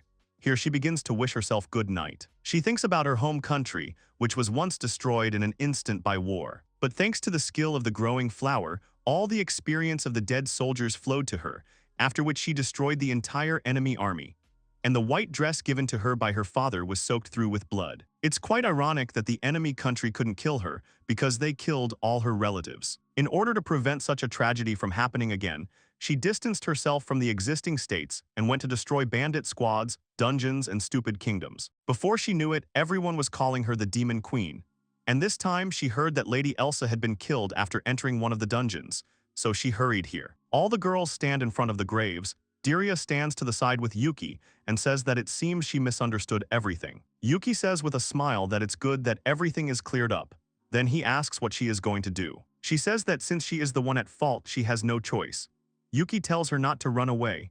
Since she now knows that she is the one at fault, there are those to whom she should apologize. She knows what she needs to do. Diria starts crying and says that she just started to think that she is not afraid of anything. Yuki interrupts and asks if she is not happy then. He says that she does not live if she is not afraid of anything, because then she will never know what happiness is. Diria asks, so what he means is that a demon queen like her is still human. Yuki says with a smile that they can communicate just like that, so he wouldn't say that he can't get along with the fighting lolly, the little sister known to everyone as the Demon Queen. She first gives in and then angrily asks who he just called lolly. Yuki irritably says if she doesn't agree, then how about showing him her status? The girls approach Dirya and ask Yuki is it her. They are silent for a long time, then Asurin raises his head and asks if the parents of these little ones, who are being held by the two girls, fought well. Says with a sad smile that of course they tried their best. She says that their parents did not give up until the very end. The animals suddenly jump out of the girls' hands and run into the forest. Dirya does not understand why they did not bite her. They tell her that they just wanted to know if there was any meaning to their parents' deaths. Dirya confirms this. She clenches her fist and says they are amazing, they are so much better than her, who took the easy way out and let her anger take control. But Dirya is curious about what they found in her answer.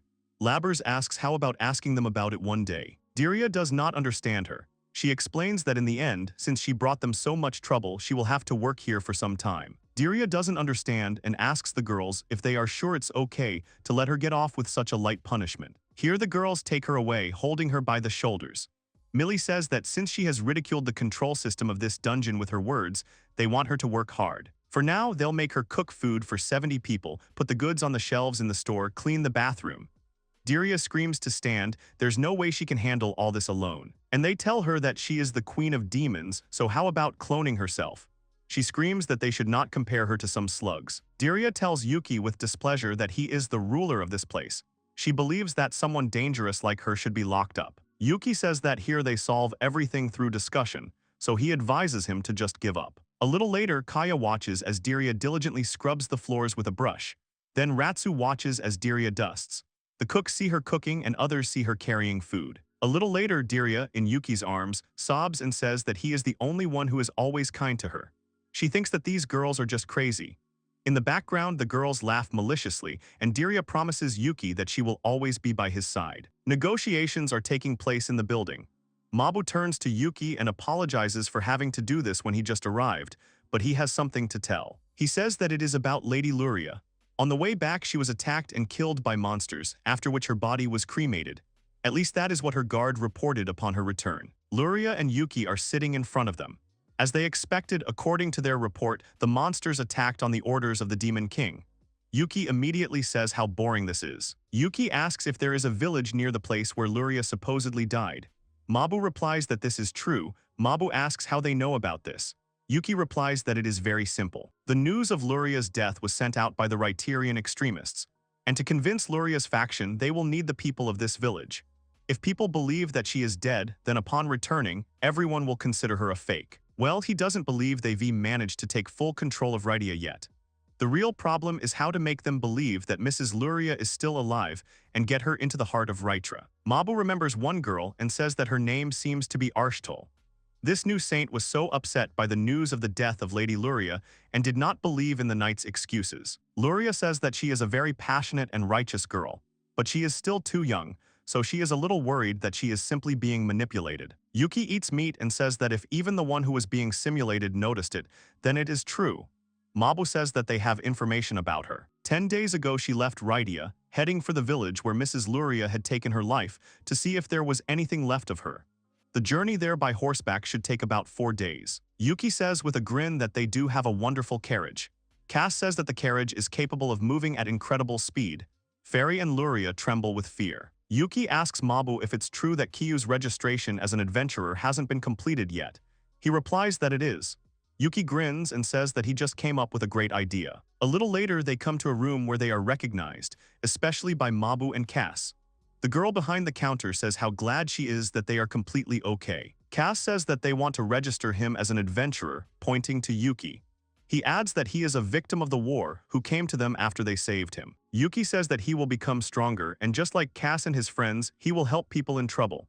Cass tells Yuki to listen to him, and he listens. All this makes Yuki happy, and Mabu feels strange. Meanwhile, in the dungeon, Yuki asks the girls how things are going. One says that they have set up various work zones in the production area, so there are no problems. In addition, they have completed the registration. As for finances, they have taken over almost all of the fairy's funds. She hopes that this will not affect the salaries. Yuki suggests waiting a week and seeing how things go. With 10 new employees, running the store has become much easier. Since they can arrange the goods using magic, the work is greatly accelerated. Kaya says that as for the Adventurers District and the dungeon, they are still under construction, so there are no problems. Another says that there are no problems with security either, there is nothing special in the production area. The third says that she is in the process of developing farmland together with 10 monsters. Thanks to Woodless, cultivating the land is much easier. As for the infirmary, due to the lack of people, they are limited to medical examinations for now. As for the cooking and cleaning of the production area, they have made a schedule and everyone is helping her, so everything is wonderful. They have enough people for a government building, but since there is too much to remember, everyone is having a hard time right now. Asuran awkwardly and nervously says that she is also reporting. Yuki asks her to calm down and take a deep breath. She follows his instructions. They were able to make 35 swords in just 2 hours. The elder takes out a sword and says that this is the prototype, the sword of the fairy clan. She applied Yuki's theory of alloys, interpreting it in her own way, and enchanted this sword. The elder holds it out and asks to take it. Everyone looks and says how beautiful it is. There is silence. Yuki asks for forgiveness and says that he is very grateful to her for such an offer, but he cannot accept it. He asks if it would not be better to give it to Labries. The elder smiles and says calmly that he speaks correctly. She hands her the sword and says that, after all, the boss here is Mrs. Labries. Labries holds and looks at the sword, enchanted. She tries to swing it and says that it is so light. The elder says that this sword is able to change its weight depending on the desire and strength of the owner. He's a bit big for Labries, so he should remember to train. Labries smiles sweetly and obeys. Well then, Yuki suggests moving on to his report as the real master of the dungeon. Since Diria's invasion yesterday, no new invaders have appeared, and since the fairies moved in with them, they were able to collect more than 10,000 dungeon points. Ratsu wonders if it's really that many. She says dreamily that so many opportunities are opening up, but for now they will hide them away. Finally, yesterday a wonderful person joined them who will do all the calculations. Everyone happily turns to Diria. Dari, perplexed, shouts to wait a minute, are they really going to make her work again? The elf says that if she is going to be calculating the dungeon points, she won't be able to do any other work. After all, it will be very problematic if she makes a mistake. Then Diria tells them that they can leave it to her. The elder looks at Elsa with surprise and says to think that it's Ms. Elsa. Not to mention Saint Rethuria and the Demon Queen, it seems like he's gathered a lot of strange people here. Elsa says that to think that she would meet the Queen of Demons, it is truly a tragic twist of fate. Yuki disagrees and says that there is nothing tragic about it. But no matter how you look at it, it's all quite tragic, as Diria says. Yuki only asks her not to say that she decided to return to the path of righteousness after he scolded her. Diria replies that having met them all, her attitude towards many things has changed. She believes that this is truly fate. Yuki says with a grin that this is a misunderstanding on her part, because there is no guarantee that he is right. Diria says that he explained everything to her. He replies that it is so, he explained it to him. Diria says that although she had a feeling as if he had been scolding her for an eternity, Yuki says that it was because she considered herself guilty. As for him, he never said that she was wrong, not once. Diria looks at him in surprise. She replies, does he really want to say that everything she has done so far has not been a mistake? Yuki replies that it simply couldn't be a mistake. That's her answer. Maybe innocent people died at her hands, but on the other hand, she also saved people. Yuki says that the most important thing is to believe in your decision until the very end. So let him hold on to it tightly to honor those who are already dead. Diria realizes and says that in that case she doesn't think she was wrong. After all, it was thanks to this that she was able to meet all of them. Yuki asks if it is not best to find answers to your own questions. And now he thinks that it is time to move on to the main question, because of which they have gathered today. They all know that the current war started because Elsa became a saint. But the question remains as to why she did it. Elsa asks if it wasn't to rule the holy kingdom of Rydia. A war should be expected if their goal is to take the queen of a neighboring kingdom and rule it from within. But if that is really their goal, wouldn't it be better to invite Elsa to Rithia and give her some random position? They guess and say that this formulation is like. They don't finish the sentence as Yuki confirms their guesses. This war was started to take over Rydia. If they make Elsa look like an enemy, they can lure the resistance out by making them show themselves. Then telling Luria, who is in close relations with Elsa about this, let her go to Rashur and then kill her. As a result, they will be able to shut up the resistance. He asks Yuki, why all this? Is it really for the sake of strength? Yuki says that it is quite difficult when there is no strong support. Elsa asks again then why, but then falls silent with her assumptions. She is overcome with horror. Yuki says that it is true there is someone. all those people who were killed and all those people who will be killed in the future, there is someone who, despite knowing that all this will happen, continues to cling to his decision without worrying about loss or gain. Everyone looks on excitedly. Yuki tells Alice that she already knows the answer. Alice says that she will give Right Eye a dressing down tomorrow, so let all his work be given to Dirya. Then Dirya asks again to wait and asks if she should not have only one lesson. Here the guys return from the guild and say that they have returned to the others. One asks Kyu how everything went, whether he has now learned to restrain himself. He answers that more or less. He holds the sword and asks with a smile if he looks like a newbie now. He expresses his opinion that people will think he is a newbie just by looking at him. They are asked where Yuki is with the others. It seems there is some problem in the dungeon and it will take some time to solve it. Despite her appearance, it will only change the training time a little. Kyu responds awkwardly that they got here too quickly anyway. After all, they covered a distance in half a day that would have taken 4 horses. This allows them to think through their story in advance. Luria raises her hand and asks what their plan is. He says that first he needs Yuki's approval. In his opinion, no big changes are expected, so he will explain it to them. The story is that during a mission, Kyu was seriously injured. He carried him in his arms and asked if he was okay. They would take him to the village. At this very time, Arstal will be conducting his investigation in the village. He shouts to someone, asking them to help his friend. They will shout something like this. And then Mrs. Luria will be the first to use healing on him. Kyu will wake up and ask in surprise if he is really healed. Next, Corval will appear, who will say that even when they need to return to Rydia as quickly as possible, she still continues to help everyone she meets. This way, they can show her that they have the support of a fairy. And this will not only be a statement that she is still alive, but will also allow them to enlist the support of Mrs. Arstal. Later, Kyu profusely thanks Luria, saying that just think she will be saved by the Holy Lady. And he says that in the end she did not die. Luria stands awkwardly and thinks that she has such a strange feeling.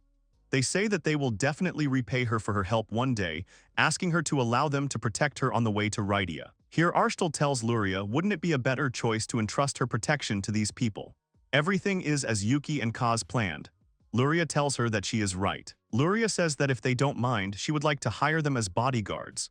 Then one says that they will do it for free, and Kyu asks him to wait a minute. He says that they should accept Mrs. Luria's kindness. Doesn't he think that if they can't protect Mrs. Luria because of empty stomachs, it will be a big problem? Luria stands and mentally asks them to stop playing this game. Arstal says that, as the temporary holy maiden of Rithari, she asks to be allowed to hire them as bodyguards. She adds that at a critical moment, they will have to protect Mrs. Luria even at the cost of their lives. They confidently answer that they are happy to serve. Arstal turns to Luria and says that he knows that she does not want to drag them into all this. But in order to sort out this situation, they will need all the help they can get, so she asks to hire her. She also adds that she doesn't think things will end peacefully, so she offers to accept their help. A little later, the knight asks Lady Arstal if she is sure that they can entrust the protection of Lady Luria to these young men. Arstal replies that there are people in Rydia who want Lady Luria dead. She knows it sounds terrible, but they can at least act as a human shield. Now she turns to Lady Luria and suggests that they hurry up and return to the Holy Kingdom to stop the oppression. She replies that this is why she is returning. She may be good at using Lady Arstal, but they are actually using her. Meanwhile, in the dungeon, Dirya reaches out to Yuki and says how good it is that she has Yuki. She wonders if it's because they both don't age. She slipped into his futon again, even though she had her own room, and at this rate his sanity wouldn't last long. Dirya asks if something was wrong. Yuki gets up and says nothing special, he's just surprised at his ability to restrain himself. He says that the guys have a lot of places to clean up in the morning. She doesn't understand and asks what this is, what he's talking about. He sighs and she says that she will sleep with him every day, and then a dream is heard. Yuki turns around and asks if she is okay. Tu lies face down. Yuki asks if her stomach really hurts. Then a girl from behind says that there is no need to worry. Says with a grin that her sword just accidentally hit him. She asks for forgiveness from Dirya.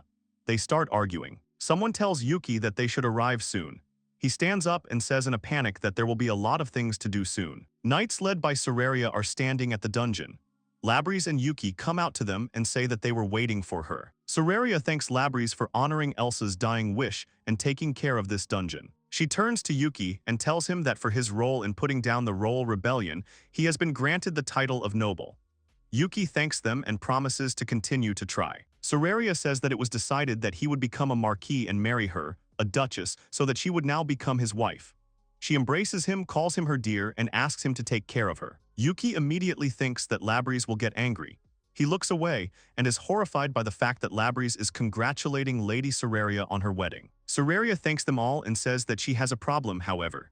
She doesn't think she can bear all of Yuki's children on her own, so it will be problematic if he doesn't pay attention to the other girls as well. Labrys points to the others and says that all these girls, including her, can also bear Yuki's children. Soraria extends her hand and asks if they can accept her. Labrys shakes her hand and says that he has no objections. The girls suggest that they all work together, supporting their dear husband.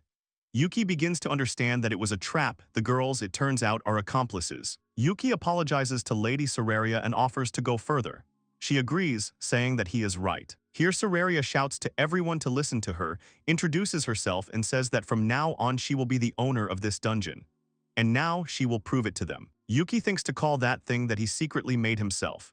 He uses it, then the guards scream in shock. Did a whole house really appear out of nowhere? Now this will serve as proof that Soraria also has the right to manage the dungeon. Soraria tells her knights that half of them will remain here to defend this dungeon. They obey. They leave. Soraria asks Labrys if she can give them a tour. She replies that of course she can, so let everyone follow her. During the excursion, Soraria says in surprise that everything exceeds her expectations. She looks around everywhere. Here a fairy meets her and greets her. She says that she is a representative of the fairies. Her name is Nargia. Soraria happily says that they saw each other on the monitor, but she introduces herself as well. She is Soraria, the second princess of the Rashiru kingdom. They are moving into this dungeon, so she thanks her for such a warm welcome. The fairy says that she is pleased to meet her. Soraria says that her soldiers and the people who came to settle here, from now on they will live here together with these fairies. Narja asks them with a smile to take care of them. The people are happy, then Millie asks everyone to follow her. She says that now they will give them a tour and introduce them to the representatives. From the crowd, a man recognizes her and calls her by name. Millie calls this man father, tears well up in his eyes. She sees others nearby and says that this is Mom and Shuri too. Then Yuki comes in, puts his hand on her shoulder and tells her to just go. He'll ask someone else to take care of things, so it's all good. Millie hesitates, looks around. The girls tell her that she can leave everything to them, let her just go, these tears won't be held back. Millie is shaking, barely holding back her tears. She immediately goes to hug her little sister and she hugs her back tenderly. Everyone starts crying. Shuri says she is so happy. They were so worried when they lost her. They thought she had met the same fate as their brother Dabrik. Millie starts to think that Yuki saved her and then he saved her family. He always shares his warmth with others, so she should be happy. But she worries that for some reason he looks lonely. Even though he yearns for his family, he doesn't take the chance to use them as a replacement for her. That's why she decided that she would become a real family for Yuki. She would not let him feel lonely anymore. She would give Yuki all her love. She mentally asks her brother Dabrik to look after her. She will show him how happy she is. Her father tells her that since she is going to give a tour, does that mean she is also a servant of Lady Soraria? He asks her forgiveness for disturbing her work. Diria watches from afar and says that thanks to this Soraria, all their hard work in creating this place takes on meaning. Yuki realizes that Diria can no longer see his family. Then Soraria approaches him. She says that now she must explain to all the people that they are going to settle here soon. Then she calls him dear. Yuki awkwardly and irritably says that it is so, but how much longer is she going to call him that? And she asks with a smirk if he really would like her to call him Yuki. Soraria says that she will then step away for a while and leaves. On the way, she calls Yuki dear again, causing him embarrassment. She was telling the kids about immigration orientation. There was a welcome party going on. A little later at the meeting they say that after this they added about 30 more children, or a total of 355 people, as Lady Soraria had told them. Soraria thanks everyone. The others respond that there is no need to thank. Soraria also adds that they should not use the word mistress when addressing her. Ratsu apologizes to her and calls her simply by her name. Asuran turns to her brother and says excitedly that for some reason she doesn't see her sister Millie here. Yuki replies that Millie is spending time with her family at the training grounds. She happily asks if Millie's sister was finally able to meet her family. She says that she is so happy for her. Soraria asks Asuran if it is true what she once said that she cannot meet her. She is nervous and twirls her fingers in front of her. She replies that she does not remember them at all. Asuran talks about her brother, sister Elsa and Soraria, that everyone here is now her family. She fearfully asks Soraria if she shouldn't say that. They hug. Soraria says that of course everything is fine, even if they are not related by blood, they are still one family. She promises Asuran that if someone does something bad to her, she will rip their heads off. Soraria thinks that Asuran is so cute. And in the background, another girl awkwardly asks what about her report. The girls train hard. Diria asks Soraria for the name. Afterwards, she says that it's good and hopes that they've resolved everything. Soraria thinks that Diria's swordsmanship is head and shoulders above hers, and it's not about the peculiarities of training.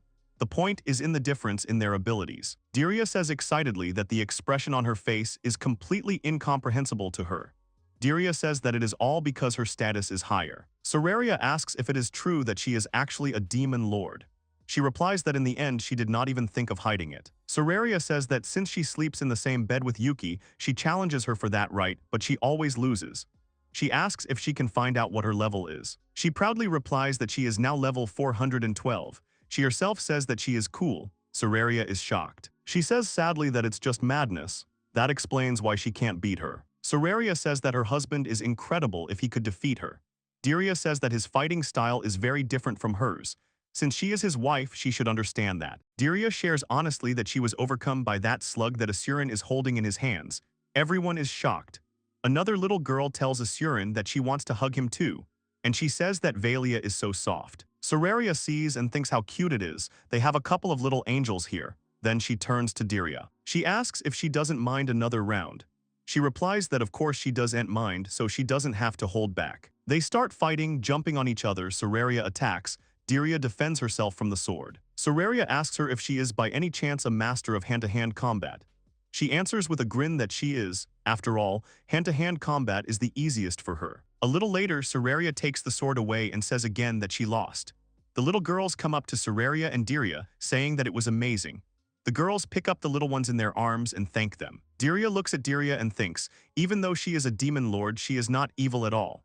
After all, a person who spoils this pair of angels cannot be bad. Soraria asks Asuran if she wants anything. She replies that everything is here next to her, so she doesn't need anything else. Then she adds that she has a dream. Soraria asks what her dream is. She answers happily that she wants to marry Yuki and have little children. Soraria looks at her awkwardly, sighs, and says that it is indeed a wonderful dream. Yuki comes over and is indignant at such a reaction. The other one says that there is nothing wrong with it. She would never give their beauty Asuran to some random guy. She actually also wants to marry Yuki. Soraria picks up both girls in her arms and says that of course they will always be together. They cuddle up to each other. Soraria thinks that she is in heaven. Yuki comes up to them and apologizes for interfering with the best moments of her life, but he has a couple of questions. Soraria asks, well, what questions does he have? Yuki clarifies that she becomes stronger when she levels up. She replies that it's all individual, of course, but she's never heard of anyone becoming weaker when they level up. Diria agrees and says that she hasn't heard of that either. Yuki says that, however, Diria's skin is very soft to the touch, and she is not that muscular. Diria immediately asks him if he really wants to try her, if he wants to go to bed right now. Yuki replies that, of course, he wants to, but later. Yuki returns to the question and says that Diria stopped Soraria's sword with her bare hands. He asks how she was able to stop it with such soft skin. Diria asks if it's not because of her defense. Yuki says that it doesn't matter if her skin is soft or rough, the attack should have hurt her. He definitely thinks she must have taken at least a little damage. Diria says she didn't feel anything. Yuki says that he understands, and then turns to Soraria and asks if she desires knowledge of the divine. He says that a person's strength is converted into digital values, which are reflected in the status window. But no matter how much the knowledge of her defense increases, it will not change the structure of the skin. A scientist of the past asked himself this question and conducted research, but in the end he could not find an answer to it. So this is on the edge of human understanding. Simply put, this is the competence of the gods. By the way, although it still remains a big mystery, they have realized a few things. In cases where there is a huge difference in strength between him and Diria, her attack will not cause any damage. This is one of the reasons why the legendary hero can fight against a large number of opponents without receiving any injuries. At this time, Yuki and Luria are riding in a carriage. Luria asks Yuki if he doesn't think it's rather boring. Luria wonders why Yuki came here, but in reality, he just came to sleep. The men ask Luria to just leave Yuki alone. Mabu says that from what he heard, Soraria arrived yesterday. It's because he's hiding the fact that he protected her, that's why he came here. Luria worriedly says that, after all, the dungeon is located on Soraria's lands, so it could cause problems. She is surprised that Yuki has so many things to do. Mabu is sure that it is quite difficult for him to keep an eye on them. Luria thinks that he really looks very tired, looking at the sleeping Yuki. Suddenly, Yuki loses his balance and falls right into Luria's lap. She strokes his head and thinks that he is trying too hard. She reflects that he had a choice. He could have lived peacefully in the dungeon and simply ignored her problem. She does not understand why he chose such a thorny path. Mabu says that the sight of his sleeping face really does ruin his image as a leader. Mabu asks Luria to let him sleep a little. She agrees with a smile. She recalls that while in the dungeon, she was never able to see his sleeping face. Then, for the sake of survival, she offered him her body. Even if she didn't love him and she didn't need a child from him at all, she just wanted to survive. Yuki wakes up, wishes everyone good morning, and begins to actively touch Luria. He gets up and says that it is so nice, they are also so elastic, he really likes it. Yuki thanks Luria and says that he slept well. The red one asks, but he said that he likes them, which means he is interested in her body. Yuki honestly says that it is unlikely that there will be many here who are not interested in her body, especially in the upper part. Luria asks if in that case he will pay attention to her at night the next time they meet. They don't understand how it even came to this. He says that after all, she is not under the protection of the dungeon, so the circumstances are completely different. Since they came out of the dungeon for her protection, there can be no information leakage. Even if they fail, the secret will be protected, and if she succeeds, she will help the dungeon. Yuki believes that this way they are even. Luria nervously says that helping the dungeon means that she will officially recognize him. And if that happens, a lot of observers will be sent to the dungeon. And isn't she the most suitable candidate to work with them? Yuki says that it's true. In the end, it will be better if it is someone who understands their internal affairs. Yuki says that this is not a reason for them to spend the night together. Luryu angrily shouts, what is he even talking about? He says that he is actually the head of the kingdom that tried to kill Lady Elsa. So when a lot of observers arrive in the dungeon, it will definitely cause controversy. But if he takes her as his wife, it will be considered a kind of apology by the Holy Kingdom of Rydia. And the kingdom of Rashuru may take it as taking a hostage. And for the kingdom of Rydia, ruled by a new saint while the previous one is still outside the kingdom, this will cause certain problems. If she goes with him to the dungeon, it will be a kind of form of apology for the killers sent for Elsa's soul. She will become a kind of guarantor of peace. And ultimately, if she has a child, it will be like telling her kingdom that she is not going to come back. Yuki sighs tiredly and says that he doesn't understand her train of thought, but it doesn't have to be him. Luria disagrees and says that he is the first person to see her in that light. Moreover, all is fair in love and war. Yuki says that, whatever the case, he doesn't understand what's so good about him. Luria says that if he says something like that in front of Labrys, she might actually get angry. Luria, her cheeks red, says she's willing to bet Labrys would say the reason he denies himself is because he won't let himself. Yuki says that he has a feeling that they, the girls, consider him some kind of person who loves all the girls. Luria says that, by the way, she won't allow this either.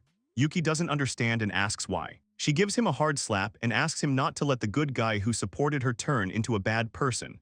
Then Luria remembers that this is Kiyu's body after all. She asks him for forgiveness. Great Temple of Rydia, Holy Maiden's apartment. There are many illogical things in this world, and one of the most illogical is this guy Yuki. Many things happened after their arrival in Rydia. They captured a soldier and forced him to tell the truth.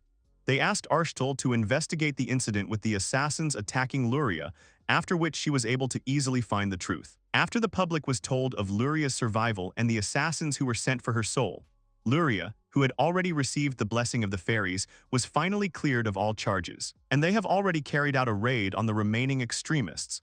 But the current system cannot save the people of this holy kingdom. After all, this place is too far from the largest city on their continent. There are more people living here than the city can feed.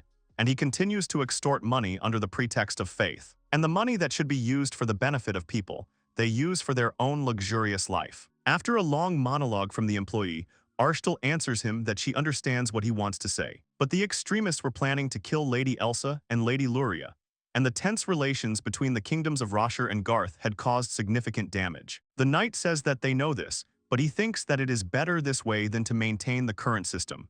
So if they gain control of Rydia, they will be able to save the lives of people from other kingdoms. Arshtal asks if he means that their methods will take more lives than war. He shouts that it is so, that is true. Even the aid is not distributed fairly. Some fools must have taken most of the humanitarian aid for themselves, because of which his sister, who sold herself to raise him, died of starvation. The saint suddenly falls silent. After a long silence, the saint says that she sympathizes with his situation.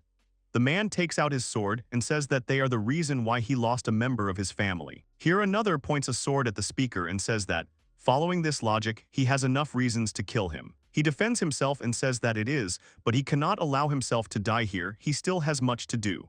The guy realizes that his opponent is stronger than him. But he can't lose, then Yuki raises his hand and asks to look here, asking if he can speak too. The men do not understand how he can behave so casually in such a situation. He says that if they can save the poor people of Rydia, then there is no need to start a war. He shouts that the provisions stored by the kingdom will only last for 2 or 3 months, so this is impossible.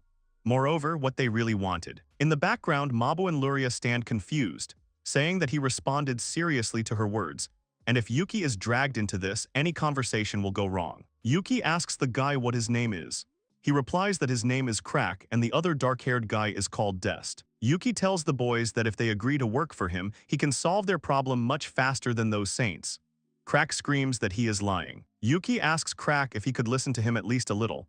Does he even know that he is actually quite busy? So it would be great if he could find himself more helpers. But he will need 1 or 2 months to prepare, and he will need the help of these holy virgins. Arstal says that they have neither time nor resources for resettlement. Luria wonders how wonderful he can be. Luria introduces herself and says that she can guarantee them what Yuki said. They will provide them with any possible support. Crack stands there disappointed and says he just can't believe what he's saying. He says he doesn't think he's lying. Yuki breaks the blade of the sword with his bare hands and sets a condition. Either they believe his words or he shows this sword. Let them choose, they have 10 seconds left. The countdown begins, the ground begins to shake, everyone looks around in horror. The man shouts at Crack to answer him quickly, he knows that otherwise he will be torn to pieces. He trembles and cries in tears that he agrees he will believe his words. So let him stop. Then the earth stops shaking, they all breathe a sigh of relief. Yuki says that this is good and that then he will open the gate. This place will be turned into a dungeon. The men are standing, one has a stomach ache, Arstal laughs nervously. Yuki teaches everyone, asks them to turn to the 10th page, these are all the rules of conduct in the dungeon. The fairy asks Mob if he could say something to Yuki. He replies that he has no idea what to say to Yuki. In the end, everything ends well. Here someone shouts that he cannot accept this. Another says that there are things in this world for which logic does not work. He points to Yuki and says that this is a wonderful example of this. Yuki closes the book, says that they are finished, then asks if they have any questions. Arstal immediately admits that she has a lot of questions. Crack raises his hand and says that he has questions too. Yuki says that now he will show them everything live, so he is not going to explain the meaning of words. He also asks not to ask about paper and pictures because explaining everything in a row will be too much work. The fairy shouts at him that he is rude. Arstal says she understands, more or less at least, but she asks to be allowed to ask one question.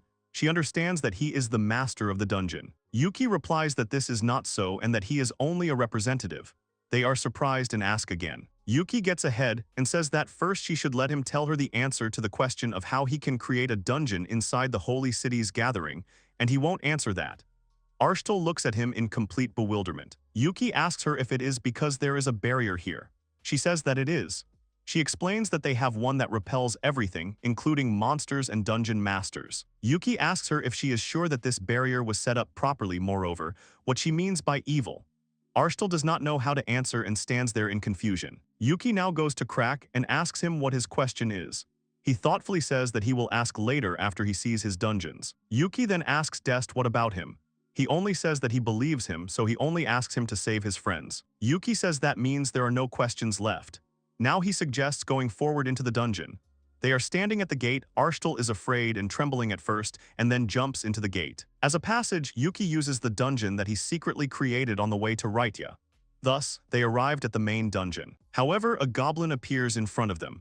Crack immediately screams in panic that, as he thought, it is a trap. He tells the goblin that he had better prepare himself before meeting him. Even though he is unarmed, if he is not caught by surprise, he will definitely cope with the pathetic goblin. However, he flies away from one blow of this goblin. Yuki tells the goblin that these are the guests from Rydia that he told him about. He thought he would show them the prowess of their guards.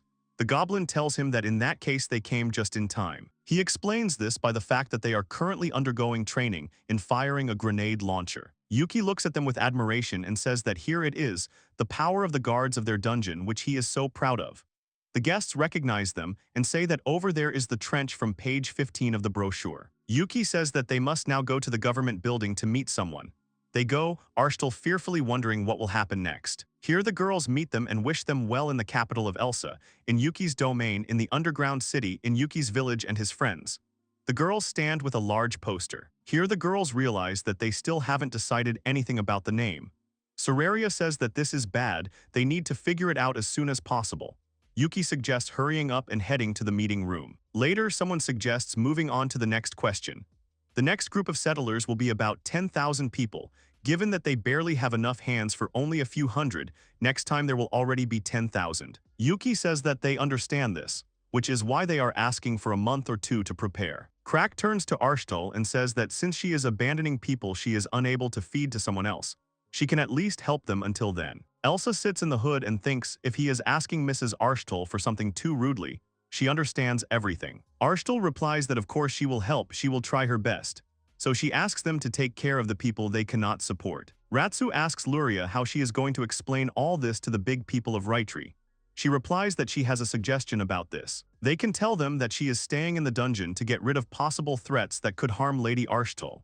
In that case, she could be a representative of Rydia's support. Kaya says that then this means that she is going to make the existence of this dungeon widely known. Arstal replies that this is true, after all, she can't pass on Rydia's help to someone unknown. She says that she doesn't mind if she tells everyone, but at the moment this territory belongs to Soraria. If some stupid nobles come here and become a source of problems, they will be immediately executed. To make sure they remember this, Arstal bows and agrees to these conditions. Yuki says he is sure they will cause trouble eventually, it is inevitable. Everyone is scared how inevitable it is. In that case, Soraria will cut off the heads of every last noble, and the alliance between Rydia and Rashiru will be ruined. To form an alliance with a kingdom that can't control its own subordinates, isn't that stupid? Arstal shouts that the alliance was created in order to spare Madame Elsa from regrets. Here Soraria cannot bear it any longer, and putting a knife to his throat, orders him not to dare say another word. To think that she would drag in something that was created to defeat the demon lord. She tells Arstal that she has two choices. Soraria says that she must either fall to her knees and beg for forgiveness, or say goodbye to her head. She asks she understands what she means. Yuki intervenes and tells Soraria to stop, suggesting to speed up. Soraria puts away her sword and says that she understands, but in exchange for this she will ask Yuki for a reward a little later. Yuki now turns to Arstal, asking why she said that Elsa was killed by the demon lord. She sits and trembles, asking not to say that Lady Soraria knew. Yuki says that it is so, she knew that Rydia sent assassins for her soul. Arstal turns to Lady Soraria and bows. She offers her deepest apologies for what happened. They ask Arstal to tell them everything about Elsa. Arstal promises that he will. Yuki suggests taking a short break and continuing later. At this point, Crack turns to Lady Soraria. He asks he can understand why she lost her temper, but why didn't she point that sword at him too? Soraria tells him that she is also a knight. She believes that creating a beautiful future will be the best proof that those who left them did not die in vain. She tells him that he is not thinking about running away from this sin. For the sake of all the dead and Elsa, who parted with life, did not die in vain. They must build a happy future, and that is why he is here. Soraria passes by him and says that in that case there is no need to kill him, so let him show her that Elsa's death was truly not in vain. Crack listens to Mrs. Soraria. All this time, Elsa listens to them and quietly tells Ratsu that she is still alive. Ratsu tells Elsa that if she tells about this now, they will quarrel again. Holy Kingdom of Rydia. A meeting of the highest echelons of power is taking place. Someone angrily shouts that there is no need to bow one's head before Rasher. Not to mention that there is no evidence that they sent assassins to kill Lady Elsa. And it is simply outrageous to lock these fairies in such a dangerous place as a dungeon. Moreover, to force their people to pay, they should catch this Soraria, who made such demands, and force Rasher to pay the ransom for her. Arstal answers him that his arguments are clear to her. Arstal says that, however, not many people are against it. So frankly, she actually hopes that they will settle everything peacefully. Then the man says that they can't ignore those who are against it. Arstal says that there is something else that Lady Soraria said about this. If someone doesn't agree, then he can attack her dungeon, that's what she asked him to tell him. The man is indignant. Is Mrs. Arstal really inclined to this decision? She replies that if it will clarify everything for those who disagree, then so be it. They have a plan to lure out all the dissenters and get rid of them at once. This plan was devised by Yuki and Lady Soraria. The man shouts that according to information from their scouts, the dungeon is guarded by about 400 soldiers, while their army is about 5,000 men. He asks if they are hiding the number of soldiers they have. She replies that this is not so. Lady Soraria is going to fight the opposition, limiting herself to these forces. One important man with a mind of his own calls the saint stupid and leaves. Before closing the door, he says that when he returns, having caught Soraria, he will make her get off her chair. They think that they don't need a stupid girl who is not able to take such insignificant risks. Arstal thinks to herself about their behavior, and she wonders how long they can behave like this. There are no traps at the entrance to the dungeon. After all, if they don't meet them face to face, the excuses will begin. The guards and knights go with the spirit and purpose of showing these fools their strength. Their proud army of the Holy Kingdom of Rydia would never negotiate with the dungeon, so they must catch Soraria. Diria talks to Soraria about fighting these fools. Does she want her to go to the front lines too? Soraria tells her that there is no need. She tells Diria to just go and help the other squad. Since Yuki is with Asurin and Philia now, how about helping Alice instead? Soraria wonders why she would walk right in front of the enemy. Diria walks away languidly. The captain on the other side orders the knights to catch this woman. All the knights throw their guns at Diria. Soraria panics and tells her men to move towards Diria, because at this rate she will take all the glory for herself. And so it happened, because Diria killed several people with one swing. The captain does not understand what is happening here. Soraria attacks and shouts at him not to stop in the middle of the battle. She tells her people to follow Lady Soraria and not to forget their hard training in the dungeon. Soraria attacks, tells them all to get it. She asks maliciously, and where did their fighting spirit go? He orders the shields to move forward if they can stop her sword, then everything will be fine. Soraria herself admits that this is not a bad decision. Soraria swings her sword straight at the captain, causing him to scream in fear. Then he sees that she missed and praises the god. He orders a squad of shield bearers to surround her and stab her with pikes, but in an instant all the knights behind are killed. The captain watches all this in horror. Soraria asks for forgiveness and says that she does not have time to explain anything to him. She cannot allow Diria to take all the glory for himself. Normally she wouldn't kill those who had lost the will to fight. It's for the sake of her suffering, wounded people. There's no reason to let them escape. Diria turns to Soraria and says that she has finally arrived. To think that she would go so far for achievements. She was just passing by when they suddenly attacked her. They are outraged. Who is she even? He asks why she is so strong. Diria says that it is understandable that she cannot control her strength. Diria says that after all she is a demon lord. He yells at her to stop talking nonsense. Why would a demon lord fight for Rashur? He adds that a demon lord only brings destruction. Just think that he would say something like that to Diria. Diria tells him to attack, promising that he will cut him down. He shouts, what arrogance is this? He is level 49. Does she really think that she can defeat him? Soraria says that she understands, and she already has 122nd. In the end, she raised the level before their arrival. Soraria asks her men what their losses are. He reports that 3 are seriously wounded and 5 are lightly wounded. She orders that the seriously wounded be sent to the rear and that their wounds be tended to, and that potions be used to heal the lightly wounded. Diria tells Soraria with a smile that she will now go to Alice. She asks with displeasure if she is not worried about their husband. Diria asks why she should worry about him since he is even stronger than her. Then others approach them. They ask what they should do now. Usually they would hit their defenses, but they ask Kara's opinion. Kyaru wags her tail and says that in her opinion they are not their equal. Soraria asks her if she could repeat that. Soraria takes out the device and talks about all the soldiers, but she doesn't quite understand how to use this long-distance communication device. Kyaru asks to press this button. Here they ask for everyone's attention, all forces. They are going to attack their main detachment. Here Alice replies that they are ready to march. Ratsu says that she knows that they will win, but what about the others? Someone forgot to mention that regarding the central detachment, they have several wounded and 1 killed. They shout that this is their complete and unconditional victory. Everyone shouts joyfully. On the phone, Soraria asks how they are doing. Yuki replies that everything is fine. He says that he was very worried when he saw how the 2 of them rushed into the attack. In this world, there are no guarantees that everything will go smoothly. If there is a risk, let them retreat immediately. Tell Soraria on her phone that it was so cool. It was so incredibly cool and amazing. Soraria blushes and thanks them. A message comes from Ms. Soraria to the soldiers on the front lines. Soraria orders all soldiers to head towards the enemy's main detachment. Once close to the enemy, destroy the enemy in a manner of your choosing. Let the right flank head towards the enemy's left flank. Their volunteer militia consists mainly of residents who moved from Rashuru. They have been training them hard for the last 2 weeks to raise their level as much as possible. People who took up arms to protect the dungeon. She must protect them. Alice tells her people to remember and not to run forward at breakneck speed. They will crush them face to face. Alice asks Diria if she could stay in reserve just in case.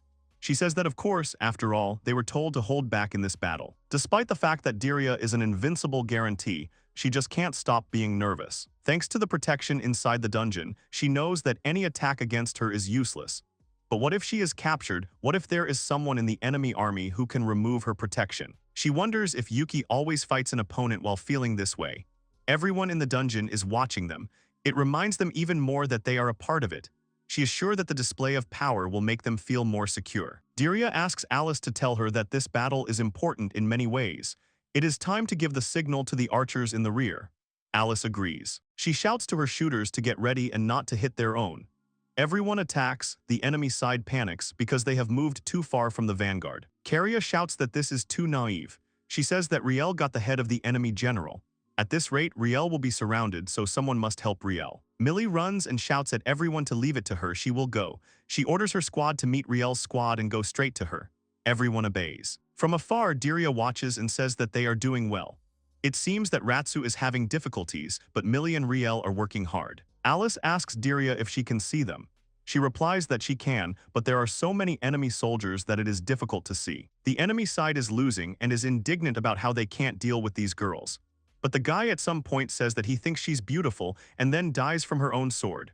Ratsu calls him disgusting, even if he loves her. Ratsu admits that it belongs to Yuki, and then tells the others that she killed the enemy general. Diria reports the situation and suggests that they are planning to take Soraria captive and use the dungeon as a prison. Although in reality Soraria has no rights to the dungeon. Diria and Alice discuss strategy, with one agreeing, saying that at this rate their troops could suffer losses. Alice tells her knights that they should go to help. Riel reports that they have dealt with the center of the left flank. This is Millie. They will soon finish with the enemy. Torai says that she has captured the general in the center. They ask her why she didn't kill him. She says that he surrendered. He asks to spare him. They tell him not to make mistakes. They are here only to defeat the enemy, and those who surrender are no longer enemies. Some people wonder what a terrible first impression they left. If you think about why it all happened that way. Soraria says to attack the main enemy forces. With such a difference in the number of soldiers, she is not going to defend herself but to attack. He understands that she is doing this in order to see the enemy, but this will also increase the losses on their side. Soraria's squad can and will succeed since it consists of experienced soldiers. Yuki is asked if they should attack the enemy following the example of the center and the right wing. Yuki says no. He suggests trying to talk to them first. It's only a matter of time before their right wing and center force crush the enemy. And when that happens, they must realize their power. There's no need to throw all their forces at the enemy, not to mention that Asurin and Furia are here. He answers that he understands. In that case Mob and Rhea will go to negotiate with them. Yuki shouts that he wants to talk to their commander. That commander asks with a grin what's going on. Has he really decided to surrender? Yuki replies that they can't afford to surrender. Yuki says that their right wing and center detachment have advanced to attack, and if they lose, he is going to surrender to them. He asks so if they don't mind sticking to the status quo until then. He doesn't mind crushing it now. If they decide to do this, then there is nothing they can do. They will simply be forced to fight. His army consists of goblins, orcs, slimes, and one blood minotaur, so he hopes they are willing to lose some of their men. The enemy says that he understands, and that if they wait, they can finish the battle without fighting the bloody minotaur. Yuki asks if they are actually going to fight them or if they are going to continue with the status quo.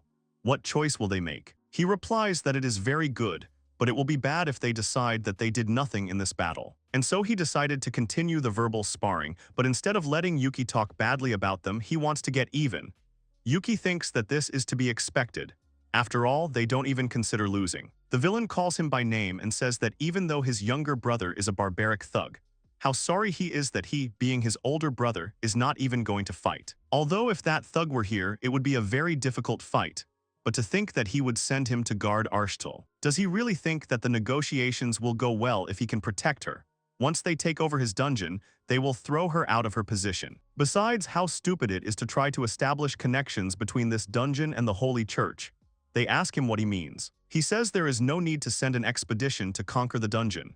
After all, if they conquer it now, there will be no information leak. They then talk about Soraria. Yuki ponders, so the opposition will use this as a reason to attack the dungeon.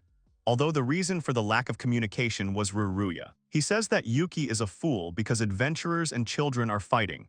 The little girls start to get angry that the dungeon is collapsing. They suspect that they have set a trap. The little girls immediately send their animals to the battlefield. Yuki tries to stop Furia, but she attacks. The goblins also give in and attack. In the end, this general's legs are cut off and he lies on the ground. Then Labrys comes out and finishes off the general, after which he goes after the rest. That's why it all came down to this. Here Yuki is asked to stop them, but he is unable to. Mabu yanks him and shouts that if anyone else besides him goes, then he will probably be chopped into a pate, and anyway, it happened because of him. Yuki says that all the blame lies with the enemy. The little one is crying, the other one is fighting. Mabu asks Yuki to stop them. He realizes that first he needs to stop Asuran, because of whom the monsters rush to attack. Yuki tells Asuran that their words did not affect him, and she continues to cry. The other girls call and say that the monsters do not listen to them, they do not understand what is happening. Yuki tells them to calm down, Asuran is okay, she is unharmed. She was just a little upset and started crying, this made the monsters angry.